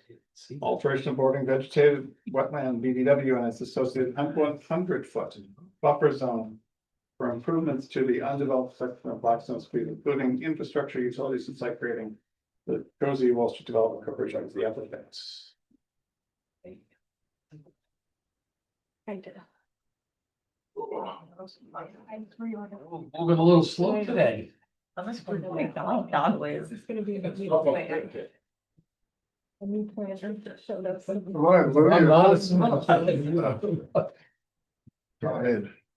Not used to being last. You got the. Just switch it up once in a while. Actually got their request in early. so Listen, I I'm was just like, happy to see how everybody gets really smooth going. I was thinking, Everybody gets. Not an enforcement on this. So, last time I was here, wait, we, sorry, not to interrupt, but we do have Beals and Thomas on. Oh, great. Just. Thank you, Andrew, Before welcome. we got started. okay. Well, I need to say that, last time I was here, we submitted a whole bunch of information. And we sent it out to peer review for further comment. We received a report on the June 3rd. Not only, I don't know what we're supposed to do with this, but basically, I think the issues are with the commission to determine. According to this report, most of the items are within the commission's discretion. So. Do we get a plan set included with all that information, so, because that's been called out a number of times Well, by he's, the DEP, I believe. well, he's suggesting that, we have submitted a lot of information that a final plan set to before the commission votes is, we would present a final plan set. Right, so I'm just wondering where in your mind the plan set and where in reality the actual plan set is as far as being able to provide it prior to us doing any kind of final voting. So as and again, I was looking through this twice and I'm either missing it or maybe Hannah will remember where it is. That they actually recommended we get that sooner than later. The plan set, just to answer your question, is ready to be presented. And, we just didn't feel it was appropriate to present it prior to this meeting, since nobody would have a chance to review it. So Right, I we're was certainly willing to present the final So plan it set. is ready, there's nothing holding that apart of Right, when the meeting, right. okay. So, and I do just want to say, also, I should have said this at the top, but we did talk to town council and they did say that to have it after we re-advertise and re-notify abutters that you should give a short presentation Okay. to reintroduce. the Oh, is that person, where just we so are? everybody can- Oh, Yes. that's where we are. With So the that's whole, what I thought as it's gonna be. we are missing a member tonight, for Right. example, James, who was already down one meeting. Yeah. Well, this starts a whole new ballgame, Sure. right? Right. We re-advertised, everybody has the right Yes, to do the Mullen rule. So even though he's not here, he's still eligible.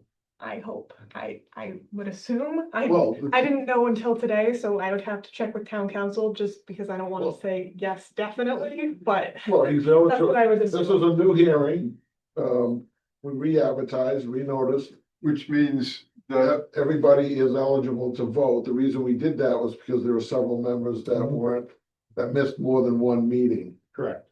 So now that, James is missing tonight, so that's his one meeting. So he's eligible to do the Mullen rule going forward. He should long be as- here in that- about 20 minutes if we want to drag it out a little. Say that again, he's gonna be He's on here? his way. Oh, well. Did he say that, right? Yeah. It killed some time. Text one minute. Filibuster. You guys do. Can we go back to the complete final one plan set? If it's a new advertisement, new butter notification of butter, correct? The town is entitled to have the most current plan set available to them.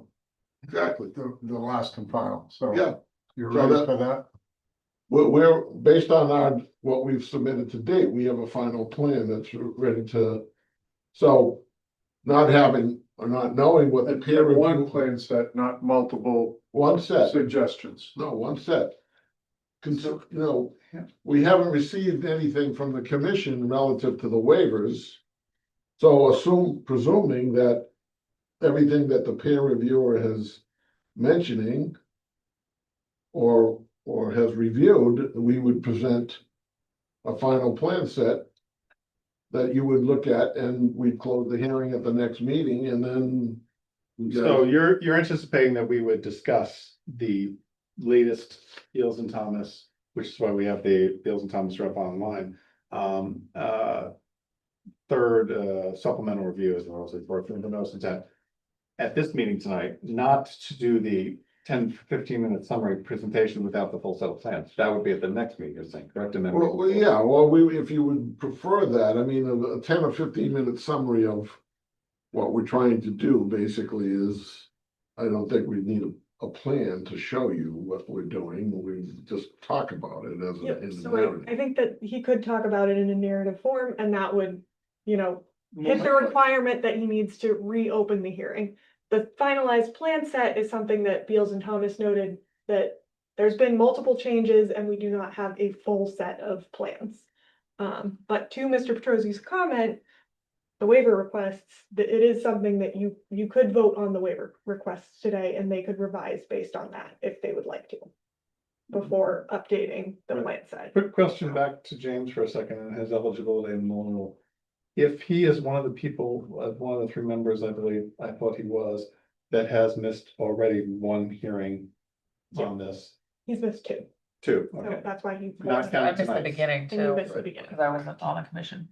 Okay, This starts a new slate. right, so I'm saying that this, because it is been re-advertised but just for the record, will allow him, even though he's not here tonight, it's not like he's missing 3 in a row, it's the first of the new hearing. I believe so, Update. but I. I didn't know if that's check the with case, I counsel did it just in case. I, If based on your experience, Well, that's what you're saying works, then if you're. I'm 100% confident that it is. This is like we filed de novo, like a brand new public notice of intent, just brand new.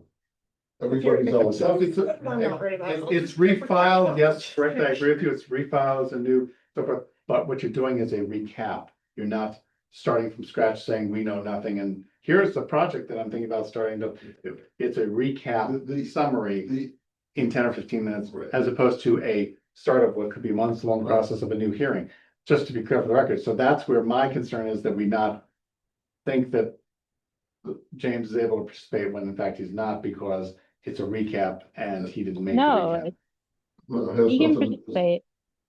This is eligible, this whole, the new hearing and the renoticing is just simply to make everyone eligible to vote. That's all it Yeah. is. The fact That that was they just any want, different than the other one that we just saw, where they had a large overall development plan, and now they're subdividing those lots into individual lots, coming in with new hearings for all those lots. People weren't here when we approved the original plan, which they're amending, but that's an aside. This is a different thing. I think we're okay. I think that's a different. okay. Yeah, So- we're Okay, so I good. think if you want to proceed I- with the recap, I think that would so be. let me good. just give you a 10-minute, 15-minute, try to cut it short. More or less, So essentially, Wall Street Development Corp., by the way, it now owns the property on Blackstone Street. Except for the portion of, there's a 9-acre piece that is still owned by the SAK Realty, which is Kimball Sand and Gravel. This is all just along Blackstone Street, nothing, I own everything. Everything else in North Street, okay. 200 and some odd acres. Okay. We closed, I don't know, 2 weeks ago. Yeah. So we are now the owner applicant, except for that 9-acre piece that's still owned by, but it's outside the commission's jurisdiction anyways. What we're proposing to do is, as discussed previously, is to improve Blackstone Street. Blackstone Street is a pre-existing way that connects the end of Blackstone Street near Maddie's Way, runs all the way to the town of Blackstone, where it connects into Bellingham Road.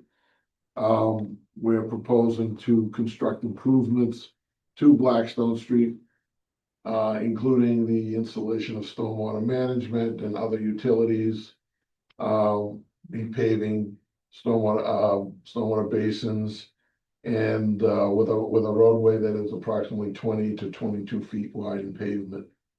There existing on that roadway will be 10 to 12 lots that have been previously approved by an A&R plan. Those lots have already been subdivided. Our responsibility with respect to that is to make or to provide adequate access to the frontage of those lots to make a building. We've gone a step further. We're proposing to improve the roadway substantially to the standards of the town of Bellingham construction standards for roadways. Consistent with what the standards are in your subdivision rules and regulations. There aren't the issues that have come before this board with this commission with regard to where within jurisdictional areas of the resource areas, be border vegetated wetland, vernal pool adjacent to the roadway, and we've proposed mitigation for those areas. We are within. We proposed a stormwater basin that encroaches grading wise in your 25-foot no disturb area, but we're also proposing to correct a significant drainage problem that is existing that causes water to drain off of Blackstone Street and Maddie's Way onto our property. So those are the key elements of what we're proposing to do. We've had, as you know, lots of information that has been submitted, much of which has been peer reviewed by Beals and Thomas. I'll just hit on a couple of things regarding the amphibian tunnel that has been proposed. I think Beals and Thomas agrees that that is adequate mitigation. They don't have any additional information that for habitat analysis. They feel that that has been provided adequately. Really what it comes down to is a couple of the waivers that under your bylaw relative to buffer zones, vernal pools, I don't know, the alternatives analysis, which I think we've provided that the commission has to determine before we can actually submit a plan that's a final set of plans. For example, if you decide not to grant one of these waivers, then we're like at an impasse in a lot of ways. So that's really kind of where we're at it tonight.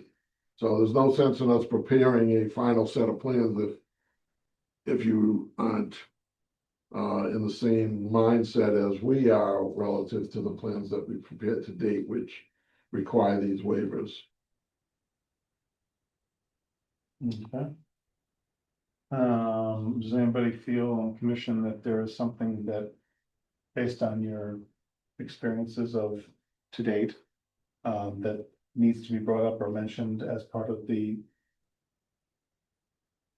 refresher update summary that we just received? Is there any other points that other than the waivers still being outstanding? Mr. Chair, can we ask for Beals and Thomas? Apparently, there's a difference of opinion as to whether this roadway is or is not exempt from our jurisdiction. If I may, Go ahead.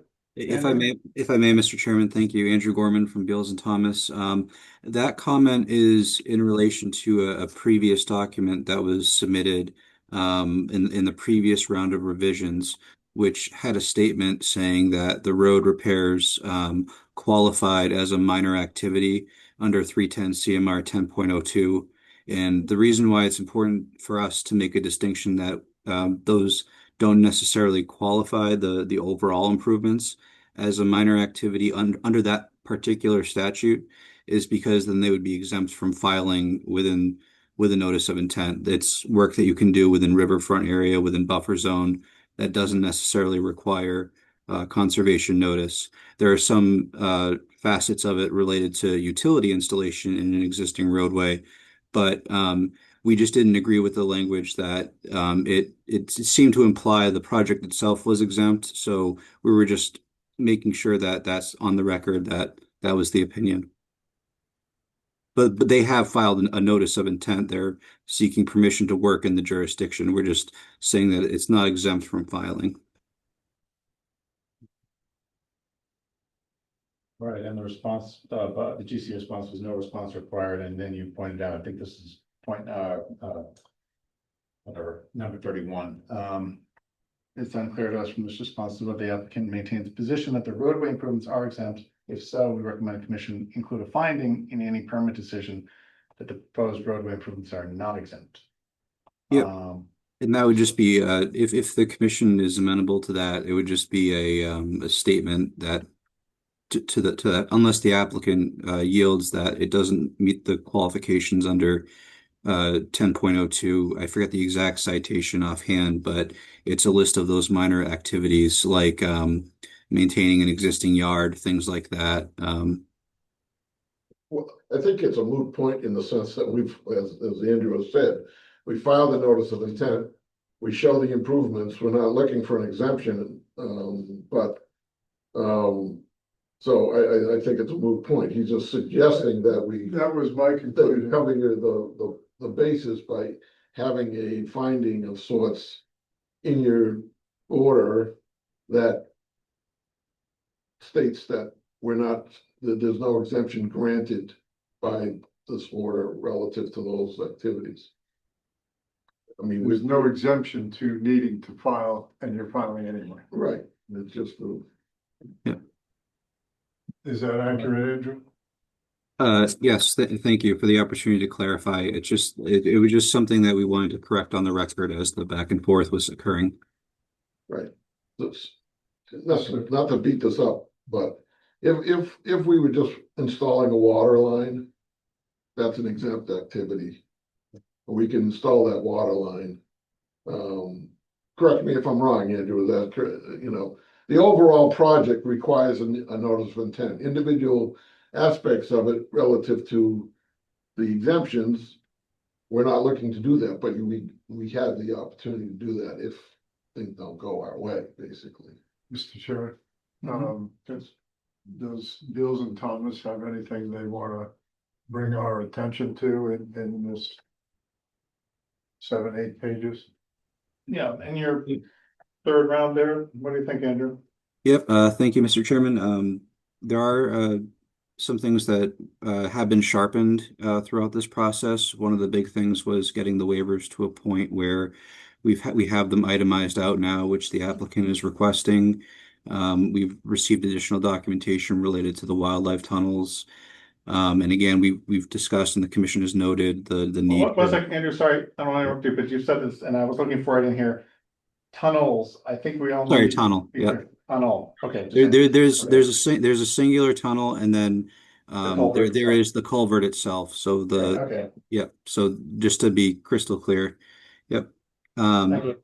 So two of the items, I think the commission had asked for some additional alternative documentation related to the area to the west off of Bellingham Street.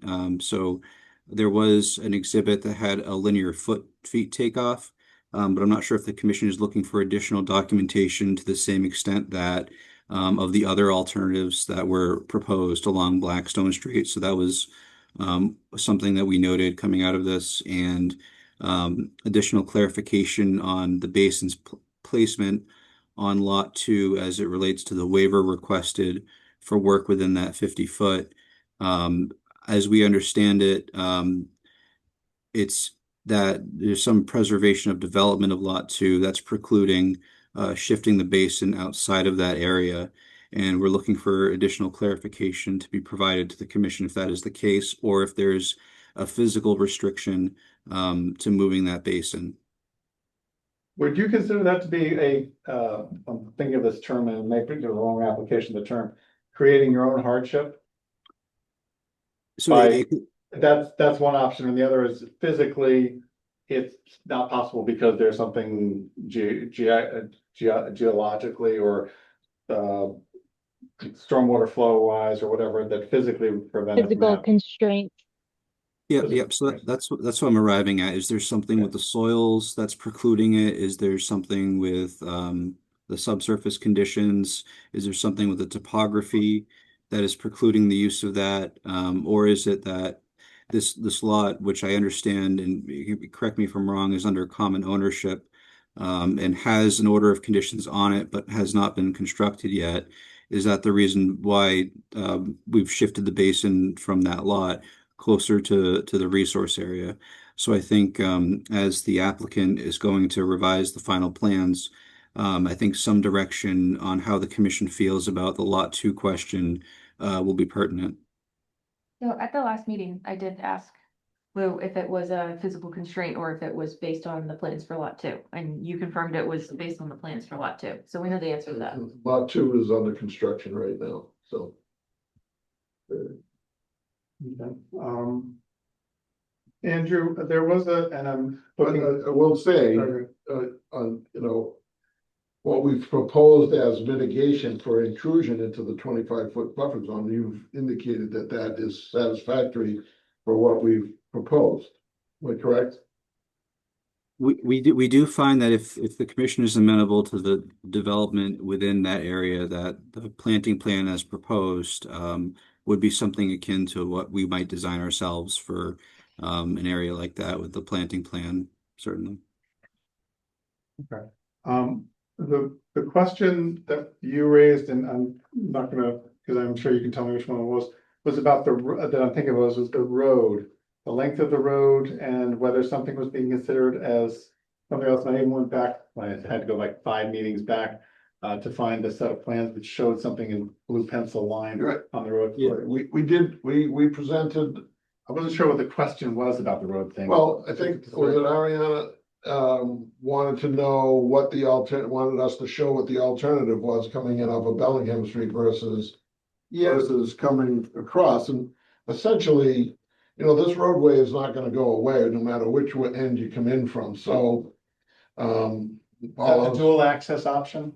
Yeah, okay. Dual access. Because I found it, is it unclear? It's unclear to us. This is Bill and Thomas comment. To what this document is trying to convey, other than total roadway length and the length of Bellingham Street. Right. We recommend the applicant clarify whether it intends to display a potential upgrade of both areas. When you say both areas, what did you mean, Andrew? Yeah, do we mean coming in off of Blackstone Street as well as Bellingham Street and developing those two areas? Is the intent to convey that? Well, essentially what it says is that no matter which end we come in, we're going to use both access. We're going to use Bellingham Road. What we've proposed at the present time is to avoid conveying the premise that that's going to be a cut through. So we even, install the cul-de-sac at the town line at Bellingham Road. Now, if we are forced to use both ends, then that becomes more of a through street. And nothing will happen to the Blackstone Street side. That'll still be used as access because it's a legitimate legal right of way. So I think the option to the commission is to leave the gravel portion of Blackstone Street the way it is right now and have us come in off of Bellingham Road, or to use the whole roadway as one stretch, which we've proposed to improve with stormwater management. It won't help the existing conditions that are because you're not proposing, if you come down from the far end, Blackstone Street, Bellingham Street, sorry, I think. Right. If we come that way, you're not saying you put a cul-de-sac at the top of the hill before you got down to the vernal pool area and therefore protect the vernal pool area. You're saying you just continue on down through, so the traffic's going to go right through that area anyway. And as you know, I mean, we're allowed to continue maintaining the roadway as it's been maintained all along, similar to that person who had the driveway and was pre-existing. So, here he is. See, now it's a moot point. Sorry, I am late. You look nice. Thank you. So I think that alternative really is not a viable. I don't think it's in anyone's best interest to pursue that, and it certainly doesn't help mitigate the surface runoff and the existing conditions that are on Blackstone Street today relative to the commission's resource areas. Well, I would not disagree with that if the traffic is starting to right down through that area and you didn't have a cul-de-sac at the top, but that's what you're saying is you're not doing that, you're going to continue. Let me go back to Ariane who raised this originally. Let me see. Ariane, does that satisfy your original questions? Because I believe you were the person that brought this up initially and pointed out this other option for access. Yeah, so just a point of clarification for Beals and Thomas, that plan, the dual access option one in number 37 is related to waiver request number 1, I believe. But the only thing that isn't clarified to me is the conversation about it being a legal roadway. Oh, it is, it's a legal roadway, it's Do you have a it's a source right for of that? way, it's a right of way that predates the subdivision control law. In fact, it was a public way up until 2001, so. When it was abandoned. Excuse me? Yeah, well, abandoned doesn't mean, it just means that the town is released from any liability to maintain it. But it doesn't extinguish the rights of people who own on each side of the street, which is Wall Street now. From improving it. And or- the town, the Conservation Commission in particular. Well, the town doesn't have any rights in it, so. I know so, at least. So I'm not gonna get into it right now, but if the town has rights, the town has rights to travel over it, but it doesn't, those rights aren't extinguished just because the town abandoned it as a right of way, as a public way. The rights exist. In other words, if you have a driveway and the town decides to abandon the roadway in front of the driveway, that doesn't mean that the people can't drive down there and get to their driveway. It's just, I mean, it that- says they don't have to maintain it in a safe condition. Like, that sounds like not a public way. It's not a public way. We're not saying it's a public way. It's a private way now because the town has abandoned it as a public way. Years ago, in 2001, the town had an obligation, which I don't think they realized at the time, they had an obligation to improve that roadway. And if somebody were injured on it, they'd have liability in that roadway. That's why they abandoned it, because it's not a roadway that's conducive to safe travel at the present time. But it doesn't extinguish the rights that people have to travel over it. But we have other projects where they make a private way out of nothing, or like the existing ground. It's not like a used road, it's just space. And they're like, yeah, I'm gonna put a road here. Well, but area on this road existed on assessor's maps. Like, Yeah, but it was abandoned by the town. right, so it's transferred hands from public way to a private way. That's what Lou's saying, like the But what actual. is a private way? Private way means that the people on both sides of the street own to the middle if they took title properly. Like condo associations own private roads.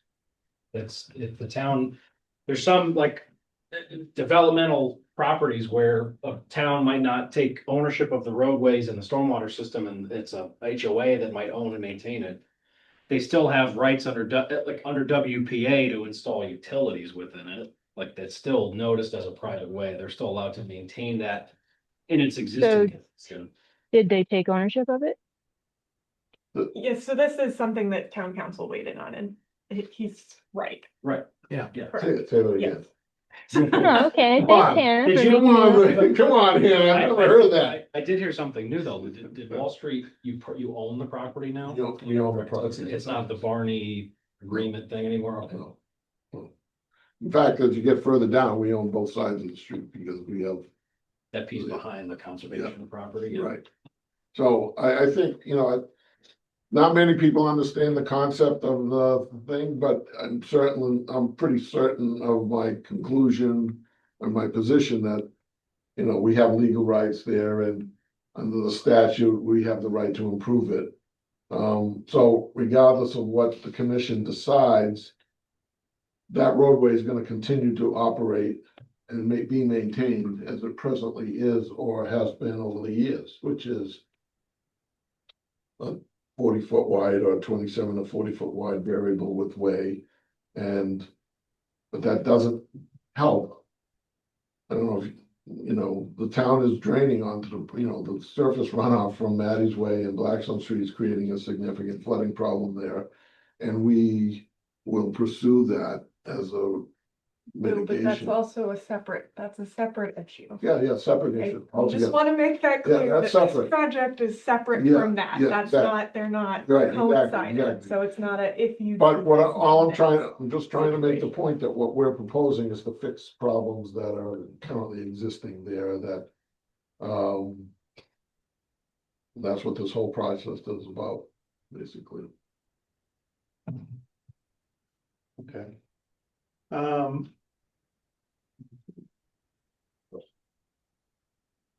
Let me ask the commission members questions, observations, anything about Beals and Thomas's, in particular about Beals and Thomas' third supplemental review. Has everyone had adequate time to look at that review? And we got it on.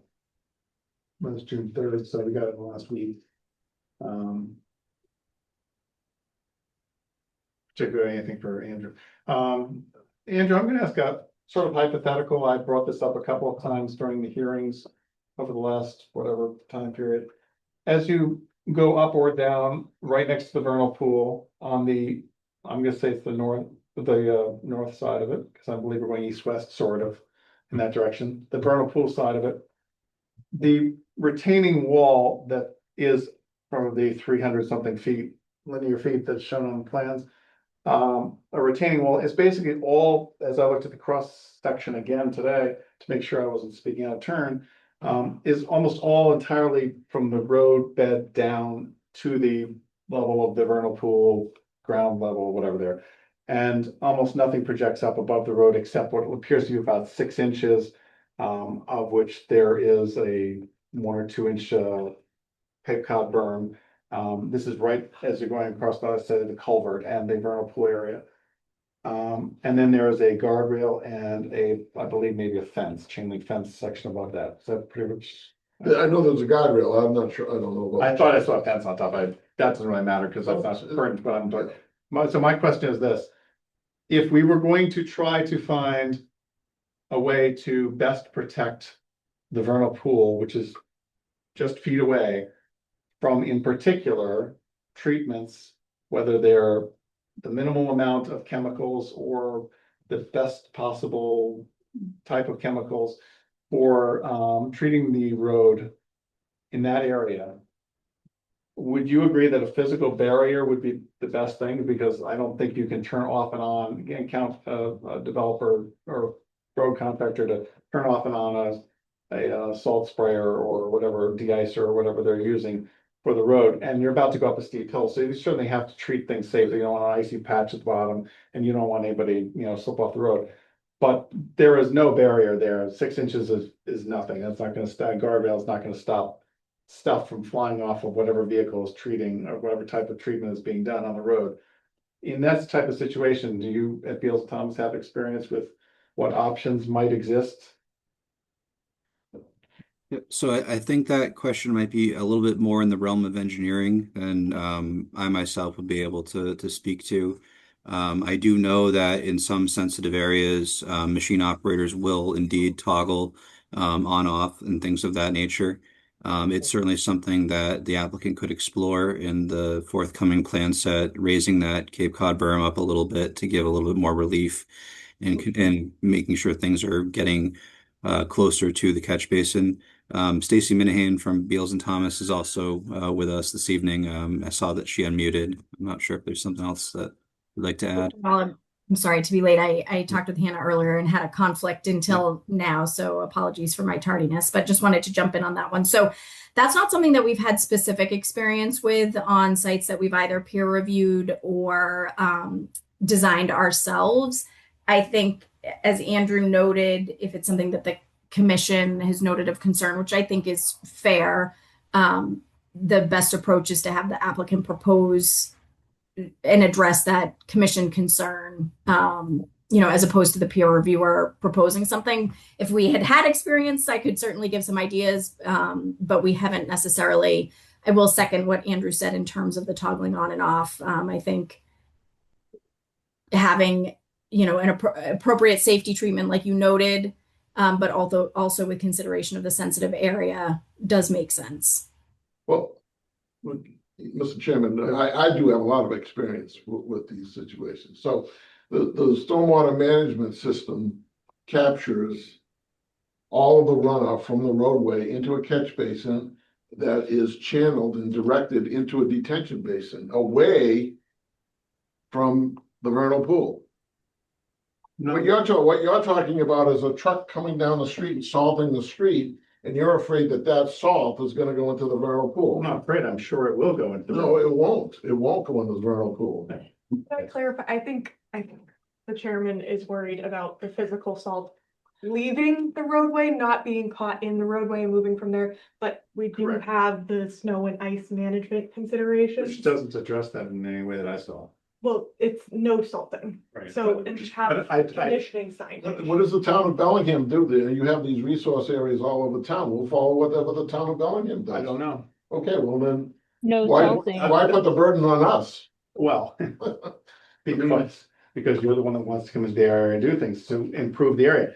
I'm just saying that I don't see a way short of a physical barrier or no salting in a fairly long ban, which I don't know if it's something the town will go along with. The town might say, if we're gonna take any type of responsibility for this road down the road. The town yeah. doesn't We're salt. not proposing the town take any Or responsibility if for it. we're gonna let the developer continue to, or the homeowners association continue to maintain, we in the town, from a fire safety point of view, police fire safety point of view, just like they would worry about intersections and not being enough clearance to see things, would say that this would create a dangerous situation. Well, that's a different jurisdiction, not the conservation jurisdiction, but I can tell you, we have these stormwater management guidelines and policies and procedures specifically to address pollution, sanding, sedimentation from roadways.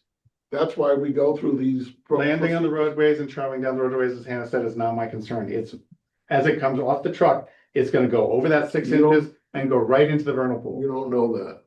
I can guarantee it. I've seen sanding trucks multiple times going down that street. I think if you have that concern, Yes, I do. you make a condition of some sort. That's what I'm looking to get some input from the applicant and or the representatives from consulting to see if anybody has some suggestions. Right. Well, to me, you have those situations in every city in town. Every city in town has the same concern, the same conservation commission type concerns, what you're expressing today. And they all remedy it by a limited salt area or a limited sand area or no salt area. Or no, so you see those signs going Oh, I on see. Sherburne. All I see the the signs. time. Again, this is a very unique situation. Number one, you don't have in almost any of those towns a vernal pool immediately next to the road probably. Number two, even if you do, a situation where you're coming down a very steep grade into an area which is no salt. Usually those salt Right. areas, road safety is a How is consideration. the salt getting in there if they're not allowed to salt? But I'm not Where's saying. it coming from? I'm not worried about it. If they're not salting, it's a safety issue then, whether the town or we're creating, whether the conservation commission by saying it's a no Well, salt area. in water resource creates a safety protection issue. areas, we ban salting. And the DPW discourages salting in those areas, so why can't we do it here? It's a private way. They own the liability at that point. There are no We can salt. just put it in the order of areas conditions. Actually, You have these situations, not to interrupt, but you have these situated with lawn areas that are in buffer zones, or you have fertilizer restrictions. You have these kinds of conditions that are standard in your orders of conditions. This is no different. This is an area where, let's look at it this way. If we don't do anything there, you have all the salt and the runoff coming from Maddie's Way and Blackstone Street. You already have it happening now, today. We're gonna improve it. So I don't know what the concern is, other than the fact that we'll have them go down there and hand salt it. But the purpose of the stormwater management guidelines and the systems that we put in is to capture all of the runoff that's in the roadways. That's why we have berms. That's why we have curbing. So the water stays in the right of way, goes into the catch basins, and is directed to the detention basins away from the vernal pool. You're right there, Lou, but you're arguing a different point. The dissolved salts from the surface will go in the catch basin and such. The physical dispersion, because either a salt truck wasn't throttled back or the shroud wasn't dropped, is going to land. And in particular, vernal pools are extremely sensitive to salt and other chemicals, but more than any other area, not somebody's lawn, not a hypothetical wetlands area. I'm talking about the vernal pool, Hey, which is. whoa. That's something we can easily condition, and it doesn't seem like Lou is majorly adverse to That's that. gonna be my question. Is there a reason we don't think we can't put the brakes on salting and not? I just don't know. I don't wanna say something that might be a road safety issue because I'm not, the fire, the police. It's not a public way. I understand that. Town will be responsible. No, I'm just saying if we are conditioning something down the road, could we be? Even if they have the responsibility because it's a private way, that's. There's other methods of clearing a road with ice, or from ice.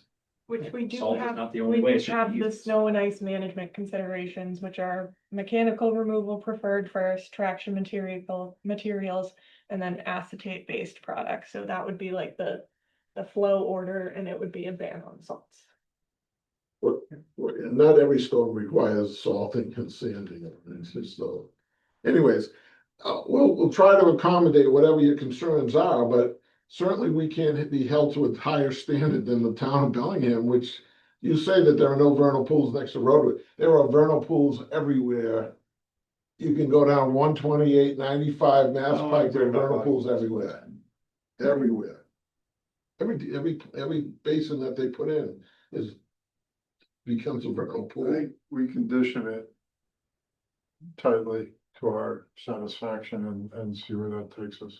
Then we're not setting a precedent. It says here, reduce salt areas are established and maintained by Massachusetts Department of Transportation based on specific environmental and safety criteria, drinking water protection, sensitive ecosystems. This also is all not contained. We've done this on like So we can do 10 or it. 12 recent private projects, and Yeah. it's all over the state where commissions condition no salt. And it looks like there are standard guidelines Mass DOT has, so I don't think we're proposing anything that's. Yeah, it's not a big deal. Now, enforcement for a violation is different. That's different. Not that I'm expecting anyone involved with this project to go salt this if we condition not so, but that's a wholly different conversation. Mhm. But as far as the construction of the project, it seems very simply that we just condition a no salt area. Okay, any other council members have any points? Not to belabor this, condition no salt or no mechanical spreading of salt. I think if the Because concern if is. the neighborhood puts barrels along the road and shovel it onto the surface, to Lou's point, the dissolved salts Maybe, would stay out of the vernal maybe we pool. hold this one for a little bit late if we want to get really in depth into the conditions. I think maybe we hone back in on the couple waivers we still have outstanding and then, go from there We and condition no put a salt. final plan and see then where get it an goes. order together. Based on that, if that. Sounds good. That makes sense. Sounds good. Okay, so waiver, we had 4 waivers there listed on page 6 of the Beals and Thomas report. Summarizes them pretty well. Waiver request number 1, alternatives analysis. Is there any other questions about that, or commission members have any other discussion they want to bring up about that? We get that plan. Waiver 1 and 3 are basically the same. Provided the alternative analysis and. Do we get an actual drawing of the alternatives James is asking? So the alternatives access dual plan is just the highlighted section. The blue section. Right, so it's not as in-depth as the other alternatives that we got. That was what we got along with the verbal explanation that he will just do work outside of the jurisdictional areas. That was what we got for the So that other. alternative has no impact to jurisdictional areas. Correct. But waiver number 3 is really the alternative analysis that counts because that was your. Being within the 50-foot or the 100-foot of the vernal pool. And So I'm so, confused how that one wouldn't have any impact Because wouldn't the detention basin still be the same? Well, a lot of things will change if we have to do that. That roadway, there's so much more disturbance and I think I kind of detailed a little bit of what kind of work needs to be done there in terms of excavation, tree removal. The whole thing would have to be redesigned and would not be as advantageous as the current proposal. So it would be jurisdictional. Yeah, well, you're gonna be filling twice as much wetlands and you're gonna be clearing much Well, much that more. doesn't match the plan that was Well, provided. I think we're thinking two different alternatives, what? Talking about the dual access alternative. Full access. Where you said you will not touch the Right, jurisdictional area and stay outside of it. we wouldn't even be doing a detention basin, you're gonna just keep it the existing condition the way it is. Cause you wouldn't be. I mean, you still have to meet planning board requirements first up. Well- So it would be outside commission jurisdiction, but you would still need to likely put in a Not gonna, basin. not gonna get into the planning board matter. I'm just saying, it's not just us. Well, I mean, stormwater is regulated by us too. Right, no, I mean, if they're doing jurisdictional things, I mean, non-jurisdictional work, it would likely be required by a different board, but it would be out of our hands. I'm just. But would I'm it though? clarifying. That's what I was wondering. That's what I was asking, because if nothing else about the project substantially changed, then the detention basin would still be within the 25-foot no disturb, and then it would still be jurisdictional, correct? No, so I think it would just be a project redesign, because we don't have plans that depict what would be occurring. so, But that's part of an alternative now. so assuming, let's draw this back. Assuming the commission did not grant us a waiver to keep the existing roadway where it is today based on the design that we proposed. And you told us that we want you to come in from Bellingham Road and use whatever portion of Blackstone Street that's outside of your jurisdiction as access, we would create a through street of which a portion of it would be paved from Blackstone Street to your 100-foot buffer zone. And on the other side, from Bellingham Road, we would create a roadway that would be paved up to your 100-foot jurisdiction on the other side. And the rest of it would remain the way it is today, which is a gravel road, 20 feet wide, no stormwater management, no culvert. And if the road floods during times of high water, it'll flood. It'll be an existing condition that will not be remedied. That's what that alternative implies. The other alternatives where we're moving the roadway and shifting the roadway outside your 100-foot buffer zone requires significant filling of wetlands, excavation of hundreds more feet of roadway and tree removal that goes right through that area that where our detention basin would be constructed. And a lot of filling of, to bring that roadway up to the elevation that it would have to be at is a significant amount of work. I would definitely not consider it economically equivalent in any way to the preferred alternative, which is what we've designed and what Beals and Thomas has agreed to as being the least impactful Yeah, I alternative. think where I was going with the alternate route of entry is like a real alternative, not like moving the road more into the wetlands, like obviously not feasible alternative like what was provided to us. Like you can't just like shift the road further into the wetlands, be like, see, it doesn't work. Yeah, no, well, that's exactly it. And unfortunately, where this is located, the further inland you move the roadway, the more wetlands you encounter. Because that's really where the main resource area, the wetland resource area traverses through the site in that location. So this really But there are is, legitimate alternatives that you can evaluate that would reduce impacts, such as one that I gave you as a suggestion, alternate entrance. Yeah, but that would not solve our Maybe there's problem. some construction alternatives you can evaluate as well, you know? Prefabrication, something that does less impact. I'm not gonna do your job for you, but Well, Ariane, just to make sure, it seems like you two are bouncing back and forth between number one and number three. I think, I mean, for example, you're just mentioning. well, they're kind of related, like he Well, gave they us may be related, plans but they're that two showed, different waiver requests. So, okay, well, he gave us plans that moved the road more into the wetlands and said, see, this doesn't work. I mean, And I said, that's not a real alternatives analysis, no, it's not. because I do those all the time. The alternative of the secondary access, as Lou explained, every But he didn't activity. show it or Right, do any sort of he's not modeling. obliged to, because all the activity is outside of our jurisdiction. It doesn't sound like it is.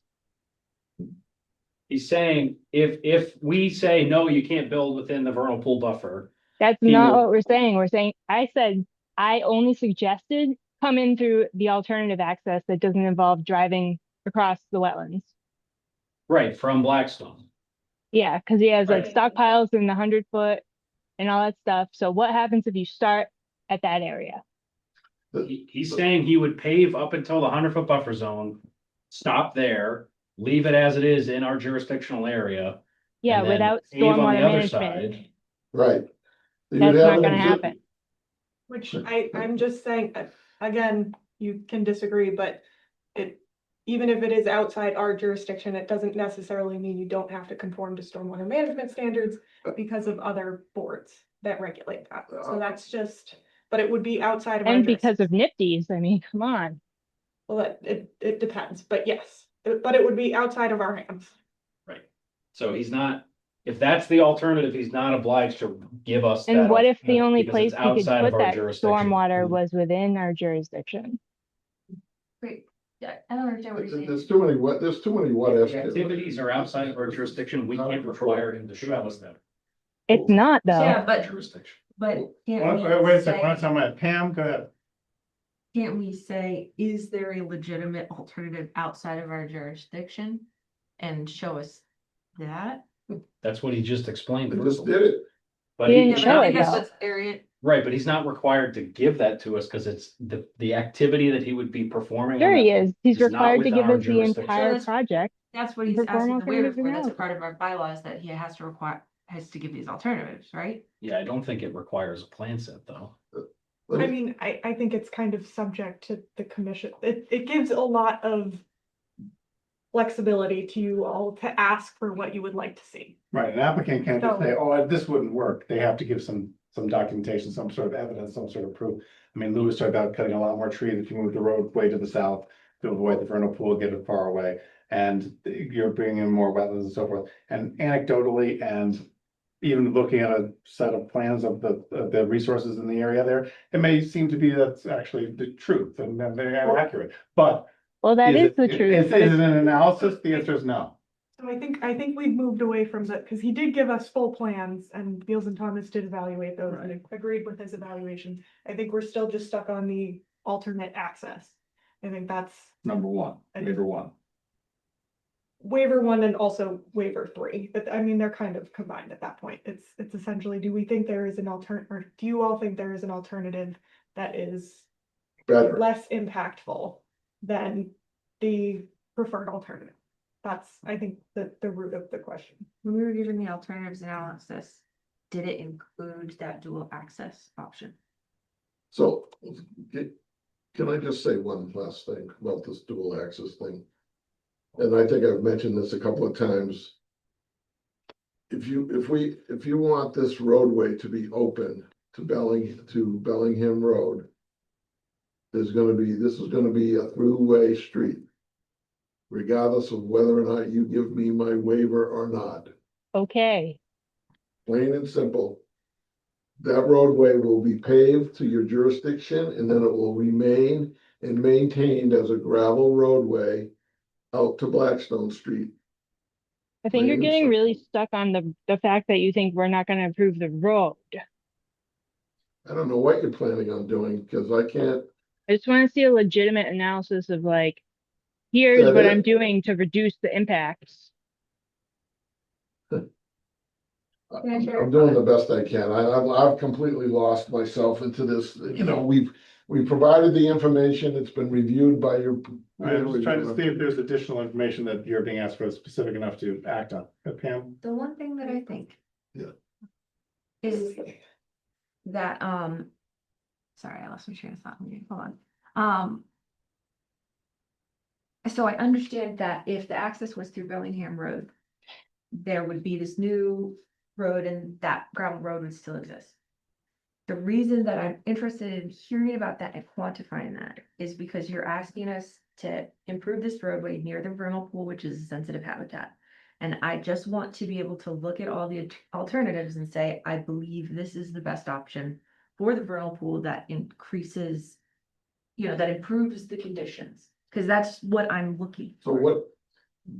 what quantification would you want me to give you, other than the fact that what's there today is gonna be widened to 20 feet as a gravel road, which we're entitled to do regardless of your vernal pool, okay? Is a gravel road. That's what's gonna be there today. There's no other quantification that's gonna happen. We're gonna have a roadway from Blackstone Street all the way to Bellingham Road, open.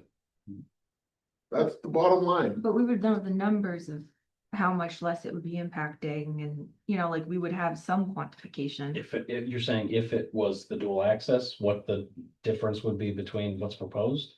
Yeah. It'd be zero. Cause he's doing no work. He's doing Based no on work what he's section telling area. us, That gives not what it, he's showing us. that gives a quantity to compare. That's all I'm saying is why I'm interested in seeing all these different. Because when I make a decision, I want to make sure that I have looked at all the options and say, I think this is the best thing for the vernal pool. I don't think there's all these options. I think there's two options. One is, Presented with those other options too, that did go through the wetland. We looked at those quantities, you know, so we looked at different Right, options. both of those were determined to be by your peer review and everyone with a practical sense. I think the It'd be difference worse. is the alternative that we're discussing now, the dual access. Lou could. I have some disagreements on some of what he believes he can do without coming to us, but. He, in my opinion, is correct that he could withdraw his application and do everything outside of our jurisdiction without even coming to us. So that's the other alternative. So there's no impacts to any of our resource area that we have jurisdiction over with that alternative. Is that the best for the vernal pool and flooding in the area? I think that's the main thing we have to come to grips with. That's what makes this so hard to decide is because, hold on one second. Because, you know, even I asked the peer reviewer like very clearly, can we say for sure this is an improvement for the vernal pool? And it's like, there's not really a clear answer. And so it's been very hard to look at all this information and make a decision because it's like, it could be better, but then it also does impact when you're constructing right next to a vernal pool. I just want to be sure that I have done my due diligence. See, the presumption that you're making is that your vernal pool takes precedent over the existing roadway. That's So, you know, if you operate from the premise of us being the legal owner and the existing roadway being there before any kind of a vernal pool was there, you would have the argument to say we were there first. And what we're doing is not making it more detrimental than what it is today, which is what we believe we're doing. So you can rationalize that you want to protect the vernal pool, but the bottom line is that the roadway was there first. Been there for over 100, 200 years. We have rights in the roadway. Those rights are not going to go away. You have rights to the existing roadway. No. Once the vernal pool is there, No, the town of Bellingham has rights no. to protect that road. I think you need to, I don't want to get into the legal aspects of it because I've been through this many, many times. You have town council, you have a peer reviewer, which I pay for. If you don't want to listen to their recommendations here, then what did I pay them for? What did I ask, what did we retain them for if you're not listening to their What makes you think we're recommendation? listening to their recommendations? Because we're hung up on this dual access. I've just explained to you, there's no quantification I can't tell you how many more cars are gonna come down that roadway. I can't tell you how many people are gonna wanna walk and drive down that roadway. All I can tell you is that if the roadway isn't, if you don't consider any of those other alternatives being viable, which is completely irrational thought, then we're left with the preferred alternative, which is what we've designed with the culvert, with stormwater management. That's our preferred alternative. The second alternative is what you're suggesting, that you want to quantify this dual access.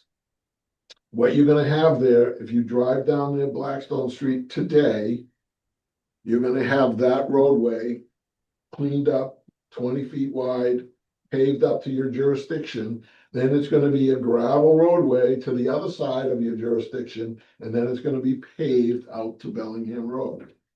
You think the planning board's gonna approve I'm not that? concerned, I'm not concerned about the planning board, I'm with the Conservation Commission tonight. Okay, but what if they don't and then it becomes, Then we have a fight. That's why we have these judges and courts and Department of Environmental Protection, that's why we have them. So I can't give you any more information than I've given you. And quite frankly, I got 230 acres there. I can tell you that you're not gonna shut the project down because of this particular thing. I got a question. we're not trying to. Under that alternative, whether it's crazy or not, the section that would remain gravel, how many house lots Zero, would be accessed from there? zero. I thought it was a through road, so all of them. It's all wet. No, what I was getting at is. 100 to 100, 200 feet, it's all wet. There's no access there. So conceivably, if you didn't modify the gravel road, you could actually end up with two neighborhoods. And the through traffic would be non-existent. Potentially, let's say, for example, let's say, for example, we wanted to put two cul-de-sacs on both sides, all right? Right. No one, when you talk about public safety, no one is gonna say, don't connect the two cul-de-sacs. Okay, it's just a non-starter. It's just a non-starter. Oh. You're gonna have, right now, Blackstone Street as it is, I don't know, maybe a mile dead-end street. Maddie's Way is even a further dead-end street. That is what you would call a public safety issue. If you really want to get into fire and police and public safety, that is a dead-end street. Some of these meetings. People are gonna be begging me to make that a connection either to Bellingham Road or back out to North Street, which I have access to. So this is not the time to dispute one little portion of this roadway, because this is a bigger picture here, and you have to keep the bigger picture in mind. This Are is you a project that's- describing a roadway that's not accessible and it's just two dead ends? I'm just trying to picture it in my head right now. Well, Are right. you asking me or? Lou? What was the question? She was just trying to picture the two cul-de-sac version that you just gave. It's a hypothetical area. Which is where He's not proposing, he's saying nobody would want to see that happen. Yeah, well, I'm picturing like a road that's not connected to anything that just has two cul-de-sacs. Yeah, well, you would not lose any health. No, you come up over the top of the hill from the Blackstone area on Bellingham Street, and you have a cul-de-sac near the top of the hill, let's say hypothetically. It stops, jurisdictional area, gravel road. Then at the bottom, down near where Matty Way takes the curve and Blackstone Street continues on straight, right around there, you have another cul-de-sac. So both are connected to other roads. There's not like a little dumbbell thing with two cul-de-sacs in it. And the vernal pool would continue to form itself over time as it has been. yeah, you want more water. Well, in that case with the cul-de-sac, I'd lose my lot too, which is not gonna happen. So it's just nonsensical. It's a discussion that, I mean, you folks can do whatever you want, but it's not a practical. The dual access thing is not practical at this point. Okay, let me pause for a second. Andrew or Stacy, do either of you, having listened to this, have anything that you feel would be helpful to illuminate If not, then I want to try to push these waiver decisions along a little bit more to get to the point where we're understanding where we are with them. This is sort of circling around and around here. Thank you, Mr. Chairman. it sounds like it's at a point where it's at commission discretion. I'm not sure if Stacy has anything else to add. No. Okay. Just want to make sure you're sitting there very patiently and then silently. I want to make sure you weren't chomping at the bit to say something that would be Appreciate that. We'll make sure to illuminating. though. Okay, so we have the 4 waivers here. One is the dual access, for lack of a better word. I'm not gonna get into what it is, alternatives analysis from Bellingham Road. Second waiver was buffer zones, which was question of is lot not avoid doing anything else in lot number 2 with the stormwater basin, pushing it into lot 2 further, because that would then jeopardize or totally destroy the ability to develop that lot, which has been approved.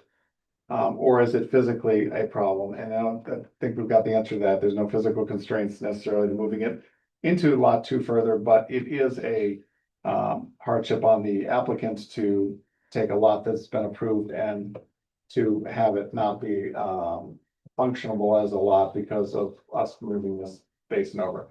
Waiver number 3 is moving the road southward, for lack of a better direction, because we're moving northward, in the area of the vernal pool to get as far away as possible.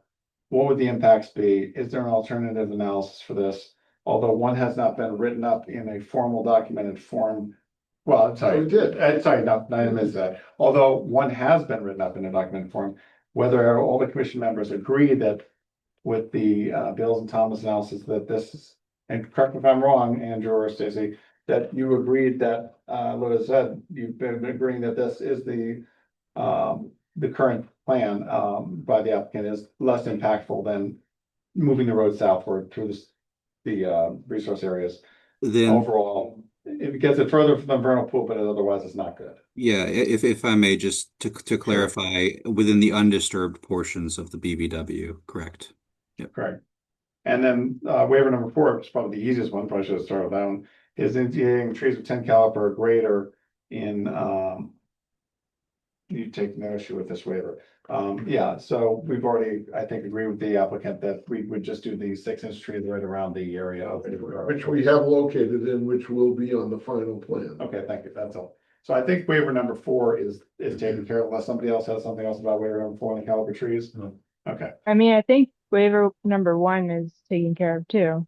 Waiver number 1, we've had the answers to that provided, although nothing can be documented in quantitative form. We understand, I think everyone here clearly what is proposed as the alternative by the applicant if they came from Bellingham Road direction, and how there will be no improvements in the immediate area. So we're left with buffer zone 2 question, which I think has also been answered basically, unless somebody in the commission has a question for the applicant about this or something else to bring up, that moving the basin over into lot 2 further to get it away from the resource areas and the vernal pool would cause a burden on the applicant that is not justifiable in this particular case, since the lot has been approved. And I mean, we specify in our actually construction. bylaw that no special consideration will be given for self-imposed hardships. I agree with you, yeah. True, but I'm questioning whether this would be a self-imposed if we said we wanted to move it away.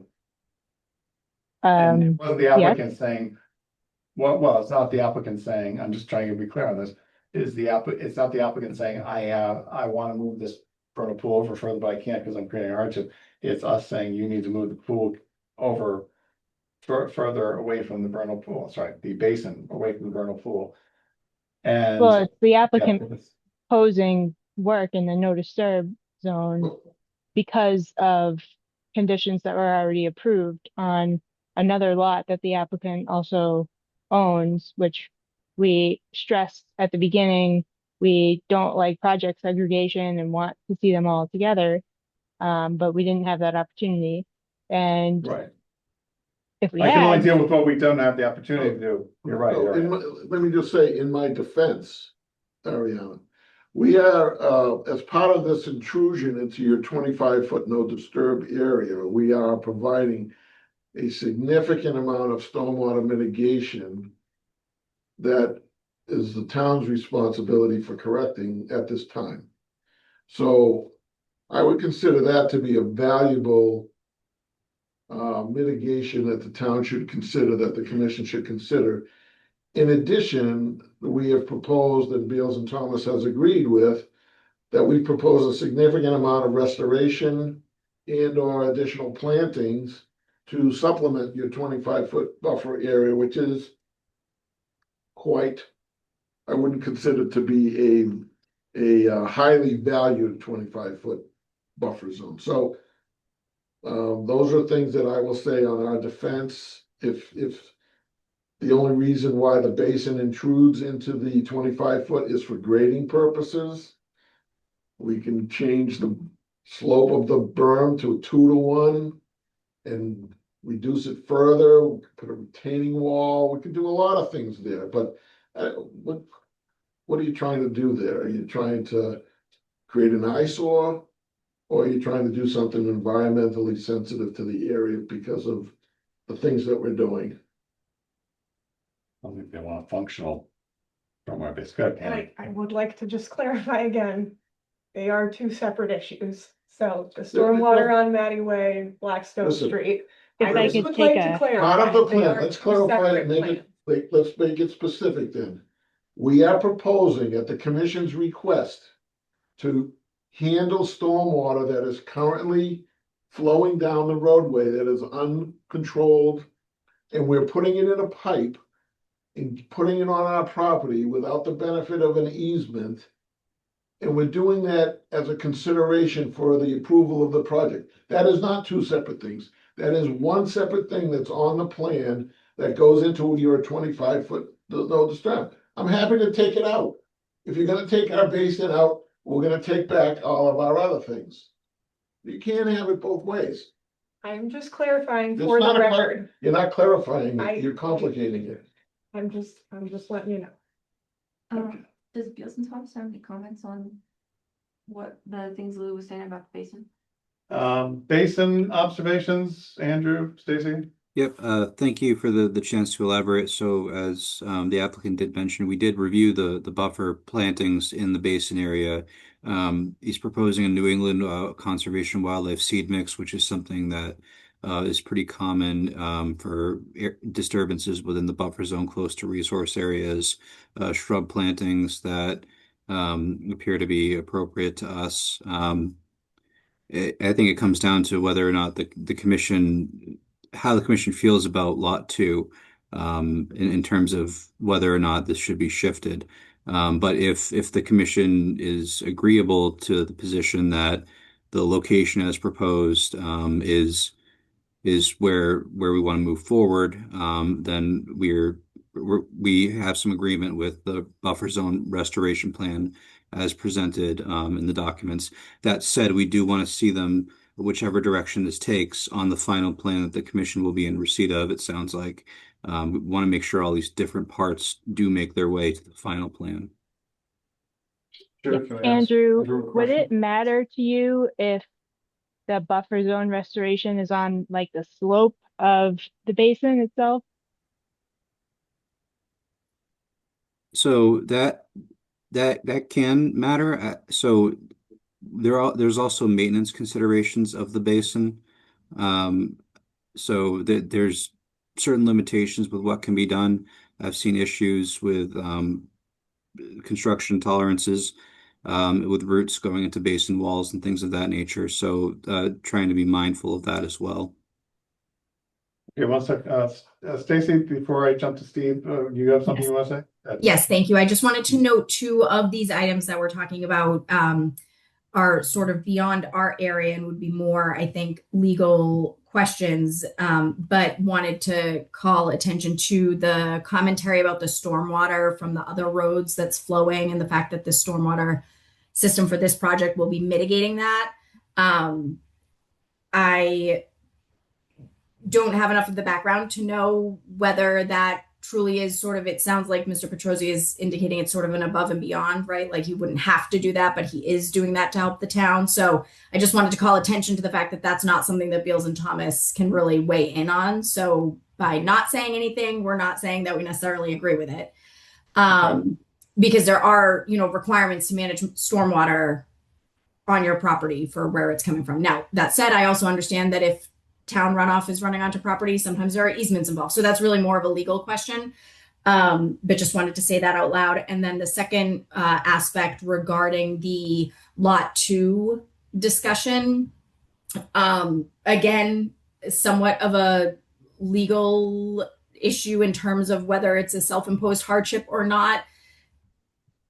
From my understanding of it, I do think that it's not unreasonable for the commission to be trying to ferret out that alternative. I understand that development was previously authorized for that lot, but it is a lot that is in common ownership that could be used to shift impact out of a no-touch zone. So I'm not saying it needs to be. As Andrew noted, we reviewed the proposed mitigation. As Mr. Petrosi noted, he's, you know, proposing a fair amount of mitigation, but just wanted to say out loud that I'm not sure that that lot 2 issue is a black and white issue. I'm not sure if that was helpful or not, but. Yeah. Thank you. Steve?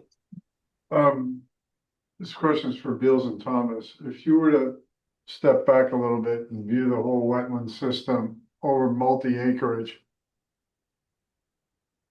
once established 5 years down the road, is there any benefit to that whole system with the basin being in one location versus another?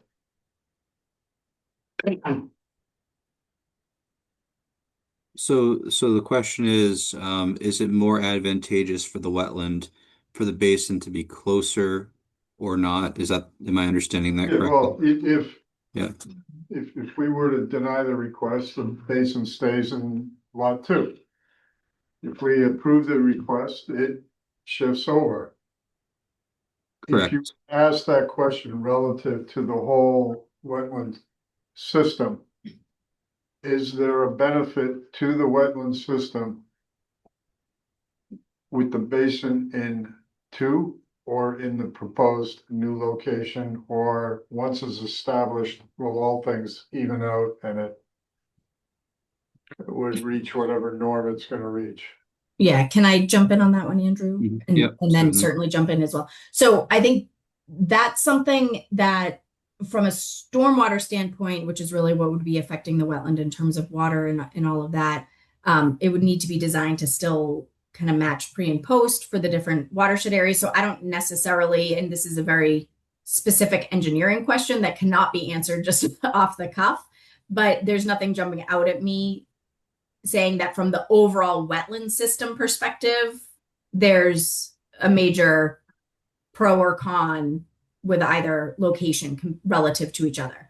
I Because think basin overflow is gonna flow into the wetland, correct?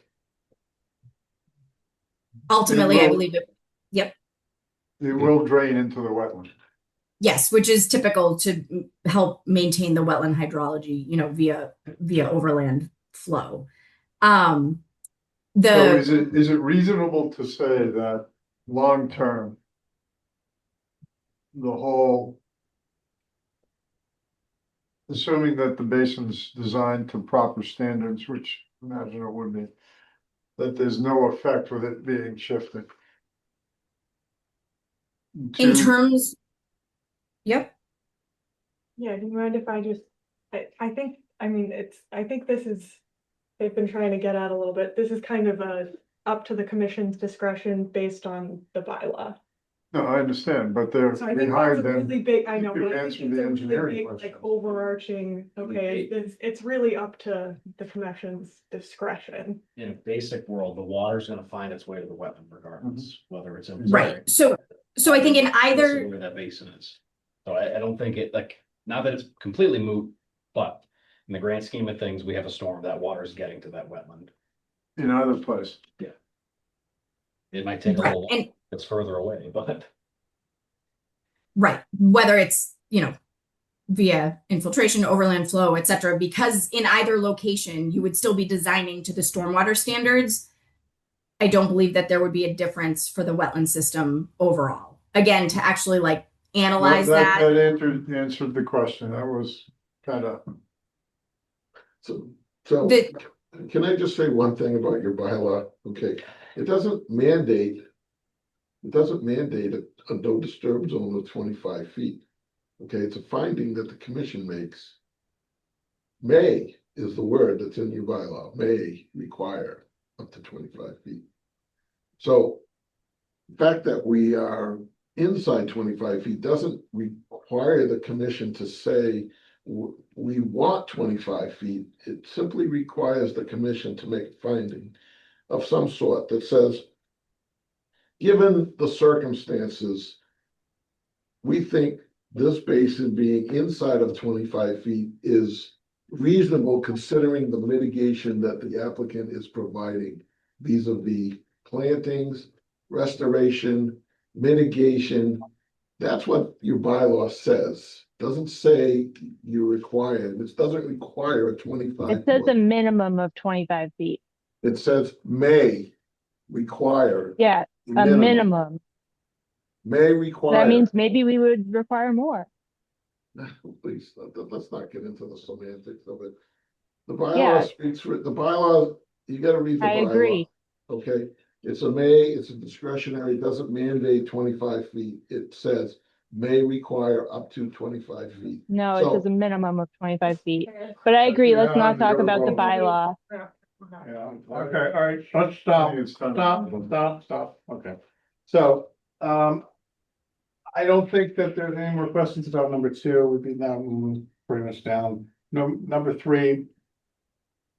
We've seen the information from Beals and Thomas supporting that the alternative of the proposal by the applicant of the road, the way it's going as opposed to pushing it south, is less impactful, and therefore preferable in that case.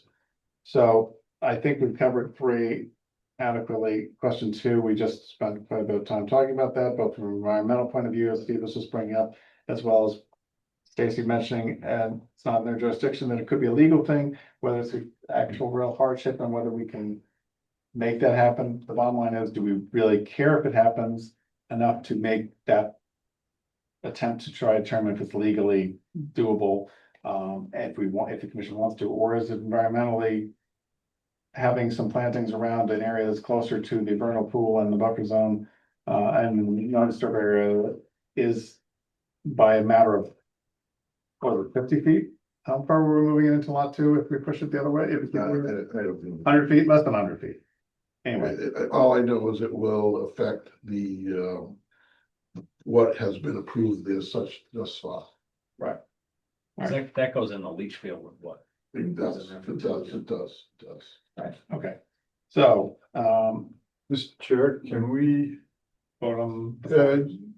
my suggestion was gonna be we wrap 1, 3, and 4 into a single motion. And I'm only suggesting that on the basis that I'm assuming there might be some differences on 2. You think If- 1, 3, and 4 will be quick, you're saying? Yeah, How do we actually do a motion for it? What's that? I would just go waiver by waiver. Yeah, If it's like- everybody feels comfortable voting now, I would just waiver 1, approve or deny the So waiver. and that's what I'm gonna guess the Make it a motion. terminology, because I don't want to do it for long, especially with 4 of them in a row. How do we want to actually make, is it a motion to Yeah. accept the waiver or not accept? Approve or deny. Okay, Motion to approve, or Before either you make do a motion to approve or a motion to deny, and then you go from there. okay. If I may ask a procedure question, can a waiver be approved with a condition? I would say you can do anything you want. I think we could approve the waiver, which would give the project the credence to potentially approve or deny, and then if we ultimately approve, we impose conditions. make the condition part of the motion. We can't condition something if the project is denied or withdrawn or something. Right. Let me just ask quick inputs to Andrew and Stacy. You guys have probably seen a number of waivers going by you in the past. Is that the correct Are we doing this the right way as far as the procedure? Yes, Yep. I believe Okay. appropriate to vote on each waiver individually. And then I would say, but I think there's some subjectivity to the commission, deal with conditions if the project is approved and an order of conditions is. We could do that later, you mean like Yeah, even the later exactly. meeting, not, Right. we don't have to do that tonight, okay. And I think, Don, you can discuss it, like, I think, to have it on record, so we don't lose it, but I just think we don't impose, we wouldn't impose it now, because we're not conditioning a project, because we're not approving or denying. Right, right. Well, I think there was some other comments that were made in their letter that I thought were appropriate, things that I'd wanna, discuss, doesn't have to be. As potential We're conditions. not closing, as no, we're not closing the hearing. Right, no, that's right, okay. I just want to, and Don's right, you want to make sure you're doing this at the right time, even though it gets excluded from tonight. So it sounds like down the road, we could do conditions on any of these waivers. Question tonight is, do we want to go through 1 through 4 quickly here and get these waivers? Yeah, I think if you Okay. wanna maybe read them, not as written, because I think as written is a little confusing, but if you wanna read what, in layman's term, what the applicant is asking us to waive. And then someone can make a motion. You didn't go through Yeah, this. maybe, Okay, yeah. So waiver one, my understanding is essentially, the requested documentation. You're not asking for additional documentation to support an alternatives analysis, correct? Strictly for alternatives. Strictly for an alternate. So this isn't approving Right. that. It's just saying we are good on the documentation that we've been provided with. Thus far, Correct. I think so. Relative to the alternate. correct. We don't need any other. No, it's not precluding us for asking for further information for the project, just for alternate. Correct. So someone want to phrase that as a motion? Or you can just send a motion to Yeah. approve or deny that way. Is everybody clear on that, what Hannah has just said? Ariane, you heard that okay? Yep. Okay, Motion to accept waiver request number 1. I'll second that. as per Hannah's description of it. Okay, and we have motion and a second, any other discussion? Hearing none, seeing none, all in favor? No, sorry, we gotta do a roll call. Ariane, Aye. Nicole, Aye. Don, Aye. James, Abstain. Steve, Aye. Dan. Aye. Okay, yeah, so on that one. James, you don't have to abstain. I just wasn't here for the opening, so I'd rather play it safe. Oh, Okay, that's his prerogative, that's fine. Waiver request number 2, Hannah, what's your summary on that one? Waiver request number 2 is, section 247 buffer zones, essentially allowing intrusion into the 25-foot for the purpose of the basin. Thought we were saving that one for last. I think we're just going through, we gotta get through all of them. So it's either this one or number 3, because we You already can, went you through. can always vote against it if you don't agree with it. I think we've had about enough of the conversation of it. So, Motion to deny this waiver. okay, we have a motion to deny the waiver, do we have a second? Second. Okay, we have a motion and a second, any other discussion? Okay, hearing none, seeing none, Nicole, Aye. just to be clear, an aye is you're in favor I of is denying. denying, okay, so you're agreeing to deny. Done, Nay. so you're disagreeing to deny. Mhm. James, I'm abstaining. oh, that's right, Nay. and Dan, Hi. Hello? yes, Ariane, Yeah, Aye. she made the motion. alright, okay, so what do we have? Lost track. 3, 3 to to, have quorum. Well, Well, I don't know. no, we have a quorum, if it's not a tie vote, I'll not vote, and this is already clear. Tying would- Say that again, It's 3-2. 3, well, 1, 2, 3, 1, 2, 3. How did So you he vote? hasn't voted. I didn't vote because it's 3-2 vote, I don't need to vote. But if you do vote, it's a tie vote, Right, one way or the other. no. No. If it's a 3-2 and I vote for the 3 side, then it's 4-2. Okay. Which, So it's You're not a declaring? 3-2, I don't need to All right, vote, well- I'm just saying, so. okay, The And I the just- nays have it at this point in So time. you Can are I be abstaining. I'm clear abstaining. Yes, good. yeah, be clear. that this doesn't mean that you have to move it over and do the original plan? There's wiggle room to like move it over a little bit or just improve it a little bit. why don't you modify why don't you give us some direction in your motion that says how close we can be? We're playing some As- very dangerous It's like- semantics right now. It's like you As just, far out did- of the 25-foot no disturb as feasible. well, We just denied. now you're asking me to guess at what you're gonna think is reasonable. You know the bylaw, you know the Wetlands Protection Act. All right, we're not gonna get into our, wait, Ariane, Lou, stop, please. All right, so right now the vote is against this waiver. No. As we have a denial on this particular waiver. We'll come circle back, make sure everybody's clear on that, but that's the way it's standing right now, 3-2. All right, waiver request number 3. Hannah, Waiver request number 3, the applicant has provided an alternatives analysis. But. Sorry, this waiver is essentially that the commission does not require any additional alternatives analysis and agrees that the preferred alternative is the least impactful. impactful. They're not looking for additional alternatives. I don't like the second half of that sentence. Yeah, Well, say it. Well, Because it depends on what you're defining as impact.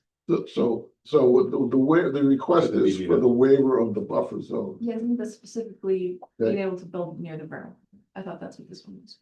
I thought 3 was the dual No, use, so 1 was a dual use? One. Okay, so I take my comment back. Yeah, the three is the waiver of the buffer zone to the vernal pool. So that's the alternative, Lou, would be then the building Right. south. And pushing the road south, Okay. basically. Okay. well, so this is, I mean, this is. Well, that's the thing, that's why they're kind of intertwined. So the first one was saying, okay, we don't want any more documentation for this. The third one is saying.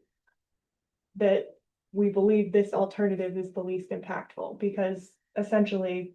You are allowing intrusion into the buffer zone through this waiver. You could just say you approve the preferred alternative. That Right, which essentially is, does the same. which is right. Okay. So that's, because.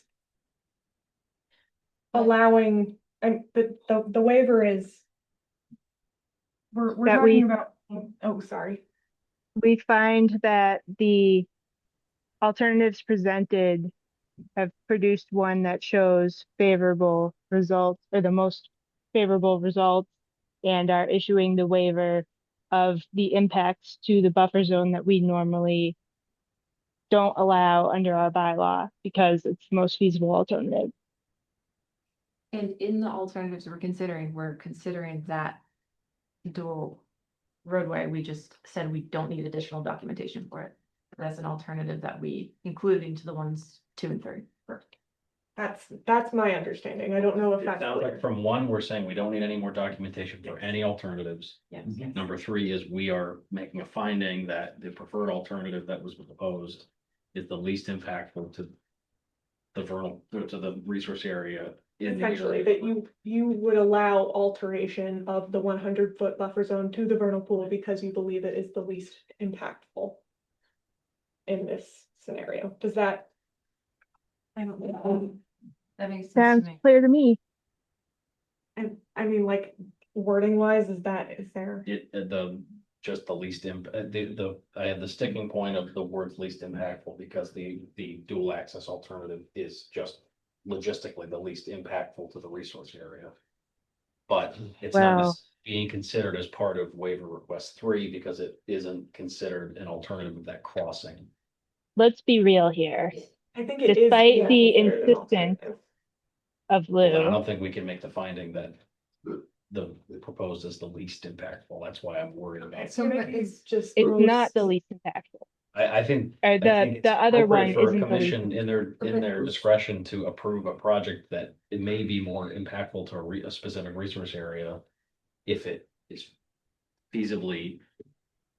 Maybe not the least impactful, but the most. Actually, what they one have that writing makes the here might most be sense. clearer. It says less impactful to the BBW than alternatives 2 and 3. The preferred alternative is less impactful to the BBW than alternatives 2 and 3. because I guess That might be. the dual access. But we refer to waiver request one for additional documentation requested by the commission, so that's referring back to that additional.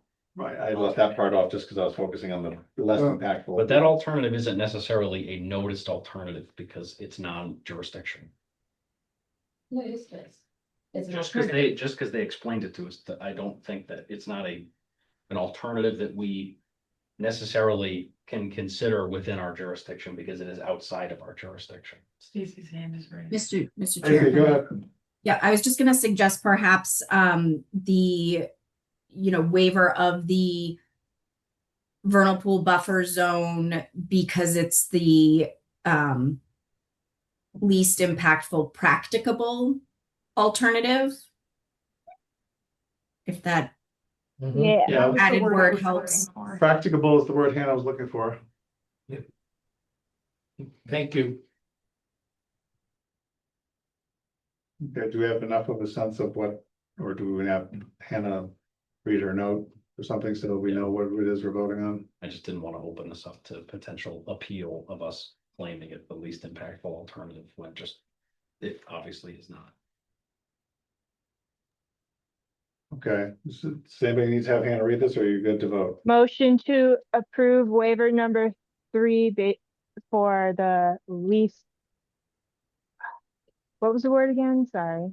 Least impactful, Practicable. alternative. Least impactful practicable alternative compared to alternatives 2 and 3. I'll second that. Okay, any other discussion?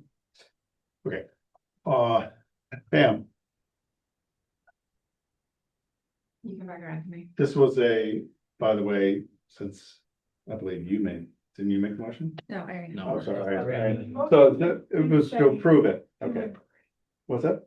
The motion did say 2 and 3, just to clarify. She said it's alternatives 2 and 3. Right, Yes. correct, which are those, so.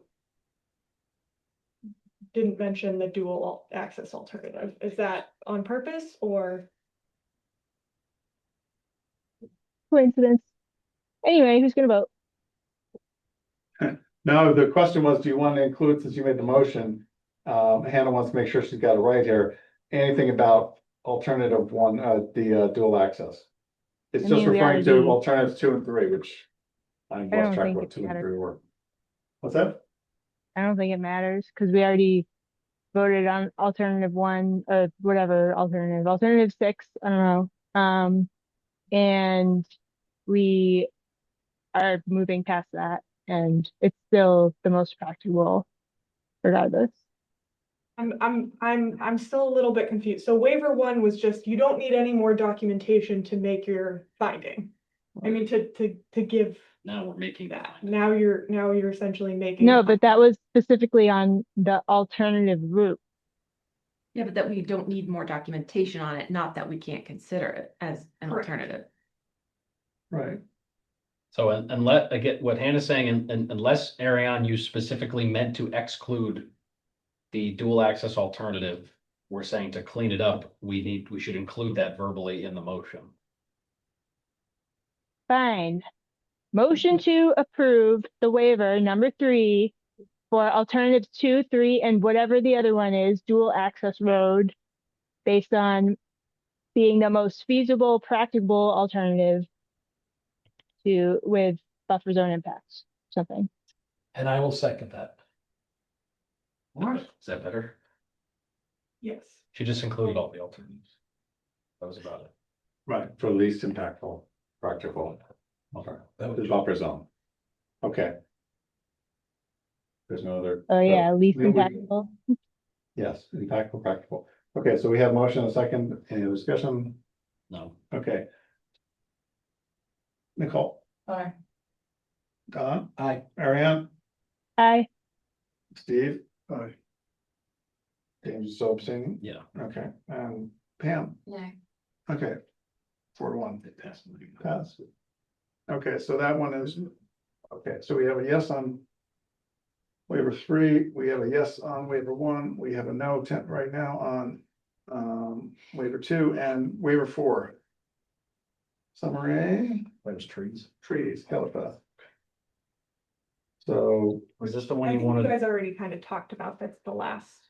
one. right, Is this the one so. we wanted to condition? You read. Yeah, Right now, just the only one- thing- Yeah. Yeah, so approve waiver request for not identifying all trees over 10 inches caliber or greater with the understanding that trees over 6 inches caliber along the edge of the vernal pool will be identified On the final plan. on the plan. And I'll make that motion. Let's get the motion, we need a second, Second. Steve second, and a discussion on the trees, so. No, not necessarily do the 10 caliper or greater, but understanding that we will do the 6 inch along the vernal pool. And that will be recorded on the plans record. But we already have that information, correct? I don't have the trees yet, but they're on the plan. You don't have they don't have the final plans yet, but they will. I mean, you've put together, It's done the work, you've collected the data to put it there. Correct. Okay. all right. Give you more time. Good. Nicole, Nay. okay, Don? Aye.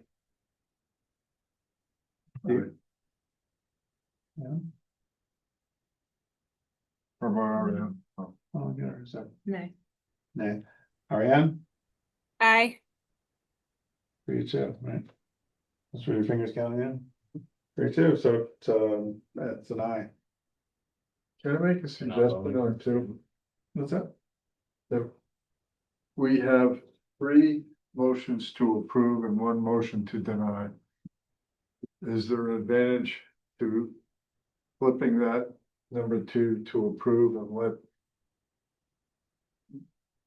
the consenting, the denying votes flip the votes so we're consistent? Because it sounded like it got confusing. So basically, we clarify on number 2, we're not sure that we got that accurate, is that what you're saying? No, You basically want it organized all in the same way? So, yeah, so. can Well, I- that would have required a motion to approve motion number or waiver number 2, which nobody seemed to be making. So I think the person who's So- taking the minutes will get it all correctly. Can I just, because I heard Ariana say that that doesn't mean we can't move the base. I guess what I'd like to see is, certainly there's possibilities, as I mentioned earlier, of tweaking the basin slopes and that kind of thing. So if you would give me an indication of what you think might be agreeable. Because we're really not gonna move the basin into lot 2, it's a local bylaw issue, not a wetlands protection act issue, so. I'm willing to go it would back be and have helpful if you showed the bylaw that you're referring to and or like explained it. But then yeah, basically try to get it as far out of the 25-foot no disturb as you can. right. Would and it, I'm just I mean, it saying- has to be feasible, of course, but Yeah, I'm simply asking what would be acceptable to you, like 20 feet, 15 feet, you have the ability to make a finding, as they say, it's your discretion to require up to a 25-foot zone. So I'm perfectly happy to go back and look at it. We can reconsider it at the next meeting, but I don't want these engineers to be twiddling their thumbs, trying to figure out what is in your mind that would be agreeable. So that's all. I think to make it simple, hopefully for you, it's the waiver request you requested was denied on the proposed plan within 25 feet of that BVW. So But if but if keeping- you have engineers go back and, I mean, essentially that to me, if I were you, it would take. That to me would mean it can't be in the 25. And then if it's physically not possible, Well, that's where you come and say, well, I can't move it fully out of the 25. I can move it 15 feet out of the I can 25. tell you right now that the stormwater management outlet structure that we have to take your drainage, the town's drainage, is 2 feet from the wetlands. So if you're telling me to move everything so that that structure is going to be gone. So if you look at the plan, you cannot move that outside of the 25 foot. Okay, Hannah? So, I mean, it does sound like there's just gonna be a lot more discussion based on this one Yeah, point. yeah. I think it might be appropriate to move this to the next meeting. All right, I know, This just has like, been a very long, we need to make motion to. I think he waive was like, you wanna look at what clarity. eventually. I got all things to talk about. Just point of procedure, do we need to withdraw the waiver in some way, because we voted on it and had a negative No, determination? we voted on it as proposed. If he Yeah. comes in with a different plan, he can then request a waiver again based off the proposed plan. Okay, so it was denied based on the current. Parking. Yep. Okay, I think it would be. It's also fully always within our discretion to take it back or approve or. Make a yeah. new. reconsider the waiver? Okay. All right, I just want to make sure we didn't exclude it from not being able to be reconsidered down the road. Okay. All right, so we've done those four, and I think that wraps, except to know that we will be getting a set of plans, it looks like. Is that correct, Mr. Petrosi? Yes, you will. With the modified buffer zone even. Okay. Anything else the commission members need to make sure that the applicant has in mind / hand to do? Anything else, Beals and Thomas, there for you all that the applicant needs to provide? That, especially in the plan set, the final plan set, which we've been talking about, you guys have referred to a couple times. Yep, I would just, reiterate what has already been said, making sure all those various pieces, the restoration plan, the amphibian tunnels, the stormwater contour changes that are being proposed within jurisdictional areas, those all be conveyed in the plan for the commission to consider. Okay. Yep. Good, thank you. All right. So what then do you I'll, want to do, continue? yeah, I was just gonna ask for a motion to continue. And when's your next meeting? Now that you're getting 24th. 2.5 override done in your town meeting and all that. 24th, 2 weeks. Okay, we have a motion to. A second, thank you very much, Aaron. To continue to the evening of 24th. Nicole. Aye. Don. Aye. You can vote on this one. Continue. I'll abstain. All right, fine. Steve. All right. Pam. Ariane. The first time, but we give them. Okay. No, Unanimous. it's not. It's not. All right, so 24th, Lou.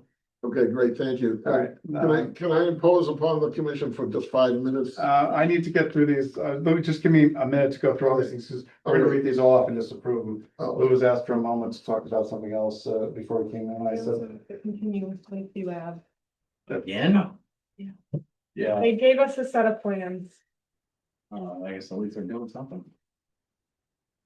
Okay, let me see if I get this right here, so we have. Do Joe Lakeview have first? Yeah, so Lakeview Ave, we have a motion to notice of intent for Lakeview Ave, construction of single family home within buffer zone to BBW, Quarry Development LLC is the applicant. And Seth LaJoy is the representative. Seth LaJoy has asked to continue to the 24th. 24th. Based on they've got plans, but the plans were not They're in the portal. in the portal, but they're not but we just haven't had time on time, or he couldn't make it tonight, so, You couldn't come. okay. I think there was a reason that we wanted to continue. All right, so we have a motion from Pam and second from Paul? Sure, yeah. There you go. From James and second from Pam. Yeah. Oh, I didn't hear James's motion. I'll third it. Oh, okay, great. All right, however, they wanted to record that. Any other discussion? Okay, Ariane, Aye. Pam, Aye. Steve, Aye. James, Aye. Aye. Nicole, Aye. and Ariane, sorry, said aye. Ariane, right, you said aye? Yeah, you started with her. Yeah, Yeah. that was the All right, first make one. sure. Okay, I want to make sure. Okay, so that's unanimous. Okay, now. What you're gonna do as expeditiously as possible, run through these one at a time. No, it's- They better bring us a coffee machine or something, so that's great. Yeah. A curing Actually, ceremony. view all these. Okay, I'm trying to start the right one here, hang on. Okay, so we have a number of lots for Red Mill and Charles, Mechanic Street, North Haven Open Mall. Make a motion to continue them all to, or accept a motion from someone to continue them all to the evening of June 24th at 7 p.m. These lots are all for Red Mill on the Charles Mechanic Street, Mill Street, map 31, lot 13-1. Construction of single family home within the 100-foot buffer zone to BBW. Toll Northeast V Corporation as the applicant, Brian Madden, LAC as the representative. Right, we'll start with the order of conditions amendment request. And You just can't say pages 3 through. I'll Just say like, I'm just saying lot 8, 9, I'm gonna say lot 8 through, what is it, the amendment first request. Do we have to do that separate, or can I just pull them, then I just, yeah, that's not good, okay. The amendment request, the conditional request, and also lots 8 through. Did you say 8 through 21, and lots 67, 83, through 89. Yeah, I will set the motion to Make continue. a motion to continue. Second. So, to next one. And motion second, no other discussion, Ariane, Aye. Cole, Aye. Tom, Aye. James. Aye. Steve. Aye. Pam. Aye. Okay, unanimous vote. Continue all those, okay, that was good. Good, thank you. Now, without getting into major discussions, since you've had more than your share tonight, Lou, and I know you're tired. I'm not tired, I got a second win. I am. Good. We have some other business, so I'm getting. Yeah, just 5 minutes, I just wanted to just go over one small thing, you probably may know, Hannah probably knows that the EP issued a superseding order of conditions affirming the commission on Prospect Hill, a village. So the question here, for the process is whether or not the whole issue of whether or not we presented the information and the calculations accurately to the commission. The EP has relied on that as being information that we did not provide. So we have two choices. One is we can have reopen the hearing, it's called a remand, back to the commission. We reevaluate missing information that you were requesting, more specifically. And we continue and we stay the proceedings with the adjudicatory process. Or we withdraw our appeal under the local bylaw and proceed with an adjudicatory hearing with DEP, in which case then we'd have to come back to the commission and refile under the bylaw. So I'm just, from our standpoint, from a legal standpoint, and it makes probably more sense to come and do the issue with the local bylaw first, and then go resume the proceeding with DEP if the commission isn't satisfied enough to modify its denial, the previous notice of intent. So it's almost like a refiling of the notice of intent, but only remanding for the specific issues that the commission had requested the additional calculations of. I don't know if you remember, the predominant issue then was the alternative analysis for the riverfront area, the basin number 4, and the swale. That was, I think, the engineer says they provided the calculations, commission disagreed. DEP seems to think that the commission was right. So like, what is the right answer to the question of what are the calculations that are you looking for? So it really doesn't, well, it matters a little bit to me because it costs money either way, but it also costs the town either way too. So if we withdraw our appeal, we'll go and fight our battle with DEP, we'll get them to agree or disagree with us, and then we have to come back and refile with the commission under the local bylaw. Or you get 2 bites of the apple so that you can approve it under both the bylaw and the Wetlands Protection Act at the same time. So you have 2 bites of the apple there, 1 bite at the apple at the other way. On a remand. And then we go, we reopen. you're just informing of this, Yeah, well, I'm offering it to you, but I've had conversation with. right, if you're asking for a decision or something like that. No, if you wanna discuss it at, going forward, I have to file my appeal anyways Mhm. with, for an adjudicatory hearing. Right. Cause it gets elevated. And so, we go that process. So what the rule is that if there's a denial under the local bylaw, then the proceedings with DEP automatically get a stay, meaning they don't consider it. Everything's like in limbo. The only way for us to get past that is to withdraw our appeal, as if no notice of intent was filed under the bylaw. So I can do it either way, it's just, I think, it might be better for us to work it out. And then the issue with DEP may go away completely because we may end up with a order of conditions that are acceptable. So you can think about it, there's no decision that has to be made tonight. We can probably have a conversation, I'll put something in writing outlining it, you can refer it to town council. And I'm sure they're gonna appreciate the fact that they don't have to work on it either, a little bit. Because I think that was up to a deadline anyways for a motion coming up. Yeah. Recently, so I just throw that out, again. It's just a method of proceeding, which way is better or more productive, but it may be better for you folks to have control under the Wetlands Protection Act and the local bylaw versus if I go to adjudicatory, they approve it, you have no control over the Wetlands Protection Act, so I think it's something that you should consider. And it may save us some time in the long run, so thanks very much, I'll see you on the 24th. And I'll be up to see you, miss you so much. Yeah. We don't. See you later. Have a good night. Yeah, it's always open. Bye. All right, so we got a couple of other. 225 Farm Street. I think maybe we should call, which one is this? Is that Jeff? Yeah, I mean. Which For one? the Curtis Apartment COC. Okay. So this was just, there were some issues with recording those certificates of compliance. I think Hannah Crawford had just come on. So she was using the digital sign off method.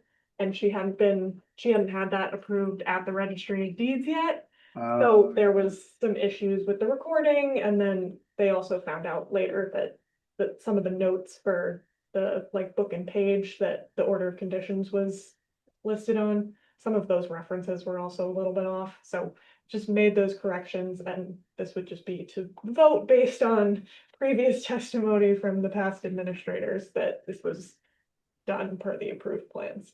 And you thought you issued it a while ago, but it just wasn't administratively done I thought correctly. there was something missing in my life. Okay, so. Perfectly So recapped, moved. Hannah. Can you guys hear me? Yes, Yes. hang in there, Jeff. I know you've. Perfect. You're still listening, that's. And I really appreciate you guys taking the time, and thank you, Hannah, for just kind of trying to get me on there. It's been engaging to listen to the festivities tonight. Mr. O'Haran and I think Neil Stanley and Ariane were all on, and I think Steve Kohler were all on the board that approved this previously. The only person who wasn't there isn't there anymore is Noel. So on both orders of condition were or both certificates of compliance were signed off the same night. So as Hannah said, we ran into an issue. We handed this over to a title company to take care of, and apparently there were some issues that fell through the cracks, and then they even lost the originals. So we're going to be using a different title company and trying to just get this resolved so we can get those recorded and kind of fully resolved. So I'm here in case you guys have any questions or any need anything, because I was the project manager and I dealt directly with Cliff and Ann and the commission to get that project done. Just get this out of the way. Okay. If no one has any questions, Hannah's going to be looking for a. So two votes, one vote first to issue a COC to DEP file number 105-0928. Looking for motion? So moved. So moved by Sam, as per Hannah's right reading. Second. Second by Nicole, thank you. Any other discussion on that motion? Hearing and seeing none, Ariane, Aye. Don, Aye. Nicole, Aye. James. Aye. Steve. Nicole? All right, You looked at him. I know, it's just bouncing around. Pam, I trimmed my beard, but not that much. good job. First one, and then the second one is issuing a COC to DEP file number 105-895. Okay. James made the motion, looking for second, second by Pam. Any other discussion? Hearing and seeing none, Ariane, Aye. Nicole, Aye.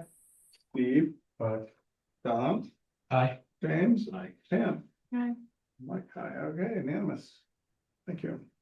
Thank you so much, everyone. Really Thank you, appreciate all Jeff. the Thank labor you, of Ed. the labor of love you guys put into this is admirable. Thank you so much. Sorry, it's so late. Oh, no worries, no worries. Hey, I'm in construction. That's just the way it goes sometimes. Hopefully, the game's over. I did tell him he didn't have to come, but he just wanted to make sure everything went smoothly. That's great. No. This project's been my baby. I just wanted to make sure if there was any question that you guys had, I had a great time with this commission out of any commission in the Commonwealth. So if you guys had a question, I want to make sure I was here for you. I appreciate that, thank you. Wow. I'm Thank you. dedicated to redefine what you consider. Buttering us up because we got like. Something Maybe- else. Maybe I have a future thing coming across you guys someday. I don't know. What's up with that? Maybe I'm running for office. I don't know. I'll talk to you guys later. Thank you so much. You're welcome. Have a good night. Thanks. All right, so, Those two are done. Is the camera actually moving? Has anyone else noticed that? Yeah. It's really weird. Sometimes it used to move based off like sound. Really? Yeah. I don't know, but. I may start making. I haven't noticed anything. After 10 o'clock, the ghosts come out, so. Ariane, what do you see on your screen? You see everybody or just Hannah? So I'm usually in bed. I have a dual screen and I see everyone, but then there's a little screen that is the camera behind the TV behind Dawn. Wow. And then I'm gonna see if this works. I don't know. Oh, nope, still, that's really weird. And also the bottom of the TV, I guess, or something.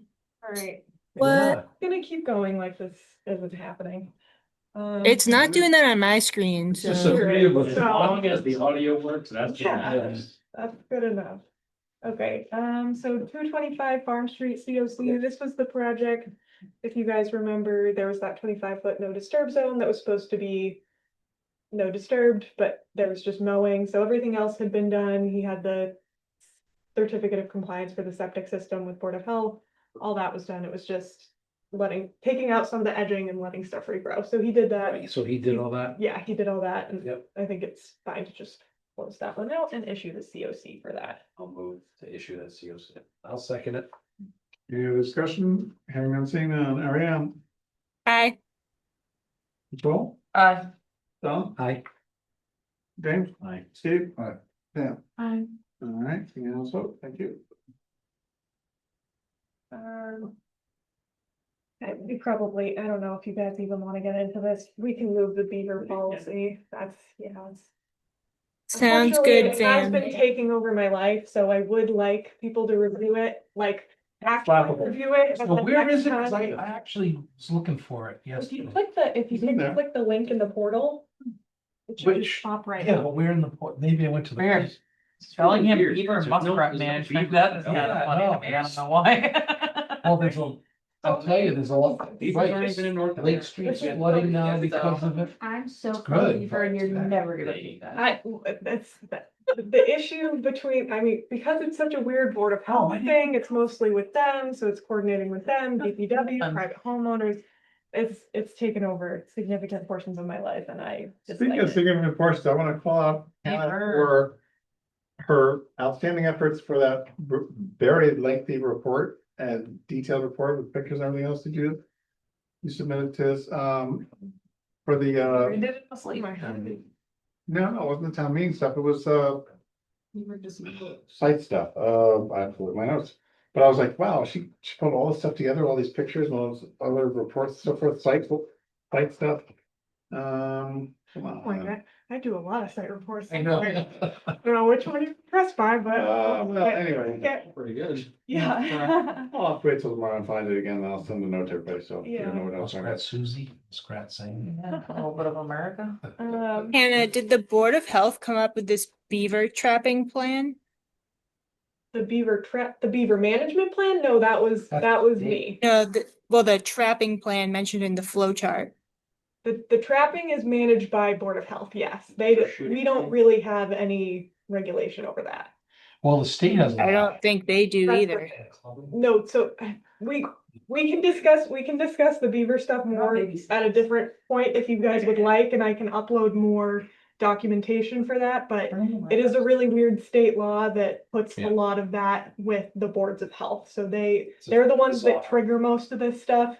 And then if it has wetland impacts, the commission gets to regulate how that's done. So if you're putting in a beaver deceiver or you're trying to breach the dam, the commission gets to issue a emergency certification that regulates how that's done, or a notice of intent if it gets to that point and it's not solved through the emergency certification. But boards of health have a significantly more amount of power in relation to those scenarios because they declared an emergency and they say that this might need to happen. Beaver emergency. Yes, they do. They declare it an emergency. Well, right, As a nuisance animal, that's why Yeah. usually. right across Lake Street where Cross comes in, there's a farm field on the right and it's flooded because there's a beaver dam there. So I'm sure that families trying to figure out what to do. Their lives. Yeah. They're just out there being beavers. Not realizing how nice a hat they make. Yeah. All right. Or they used to be back in the day. Oh. I just picturing you with a beaver hat. I'm sorry. Yeah, sunshade out. There were two things that I realized aren't on, like, they're not listed on other business. But we've spoken about it, the National Grid line maintenance work. John and I went out, we talked to them for a while, the amount of stuff they submitted. I mean, I think we were both, it made sense to both of us, the amount that was submitted.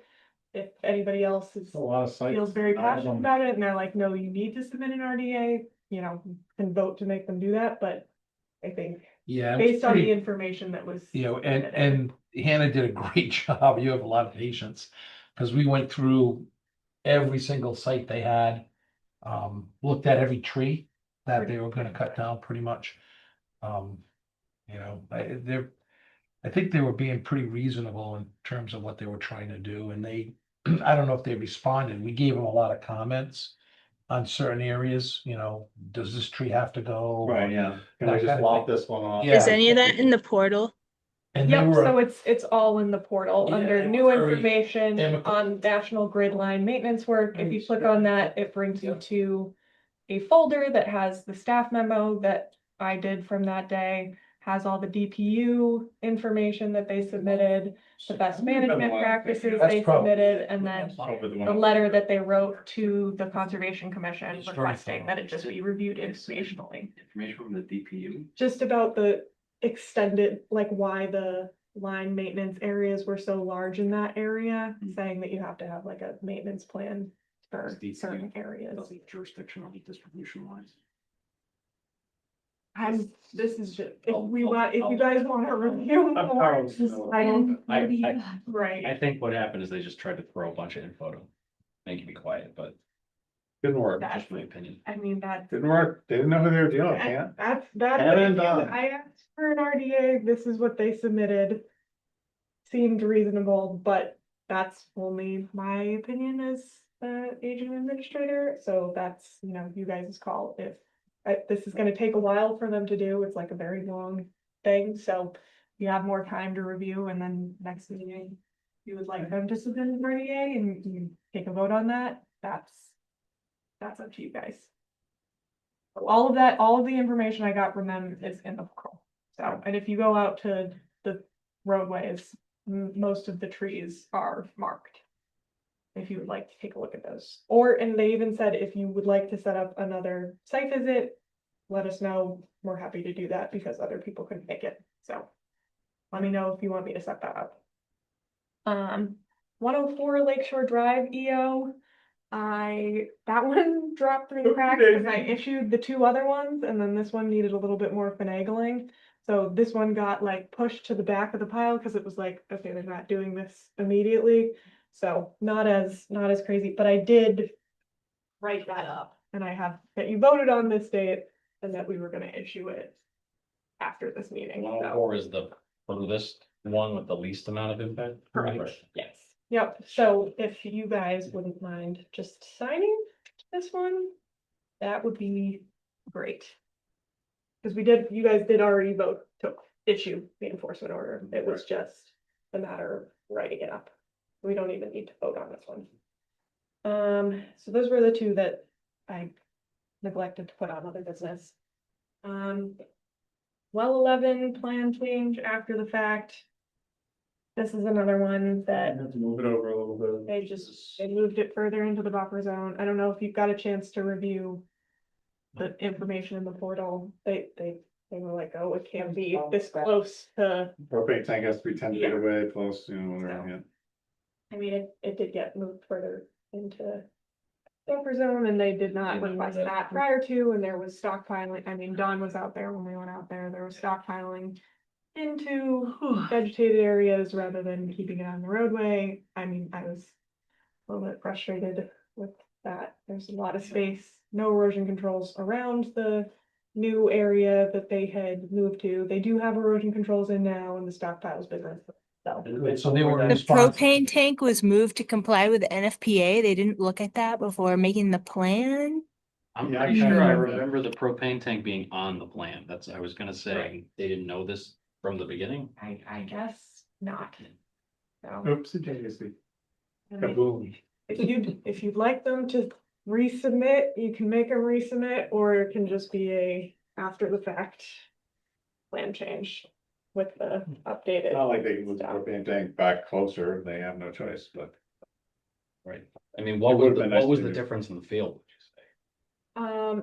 I mean, originally it was proposed outside in vegetated areas. Now it is in vegetated areas. They didn't have to cut any trees, but they did, herbaceous shrubs and stuff in there, so. And that they're gonna was- need to continue to maintain that. Exactly. Will they need to trim trees for future improvements? That was not something that they noted. So, potentially. Yeah. I don't wanna just give it to them. I think if they could join via Zoom at the next hearing maybe and explain. Cause it might be perfectly reasonable that it was just hey, things happen during construction, but I'd like. I mean, they did you get a chance to look at the correspondence? No, I. Okay. Yes.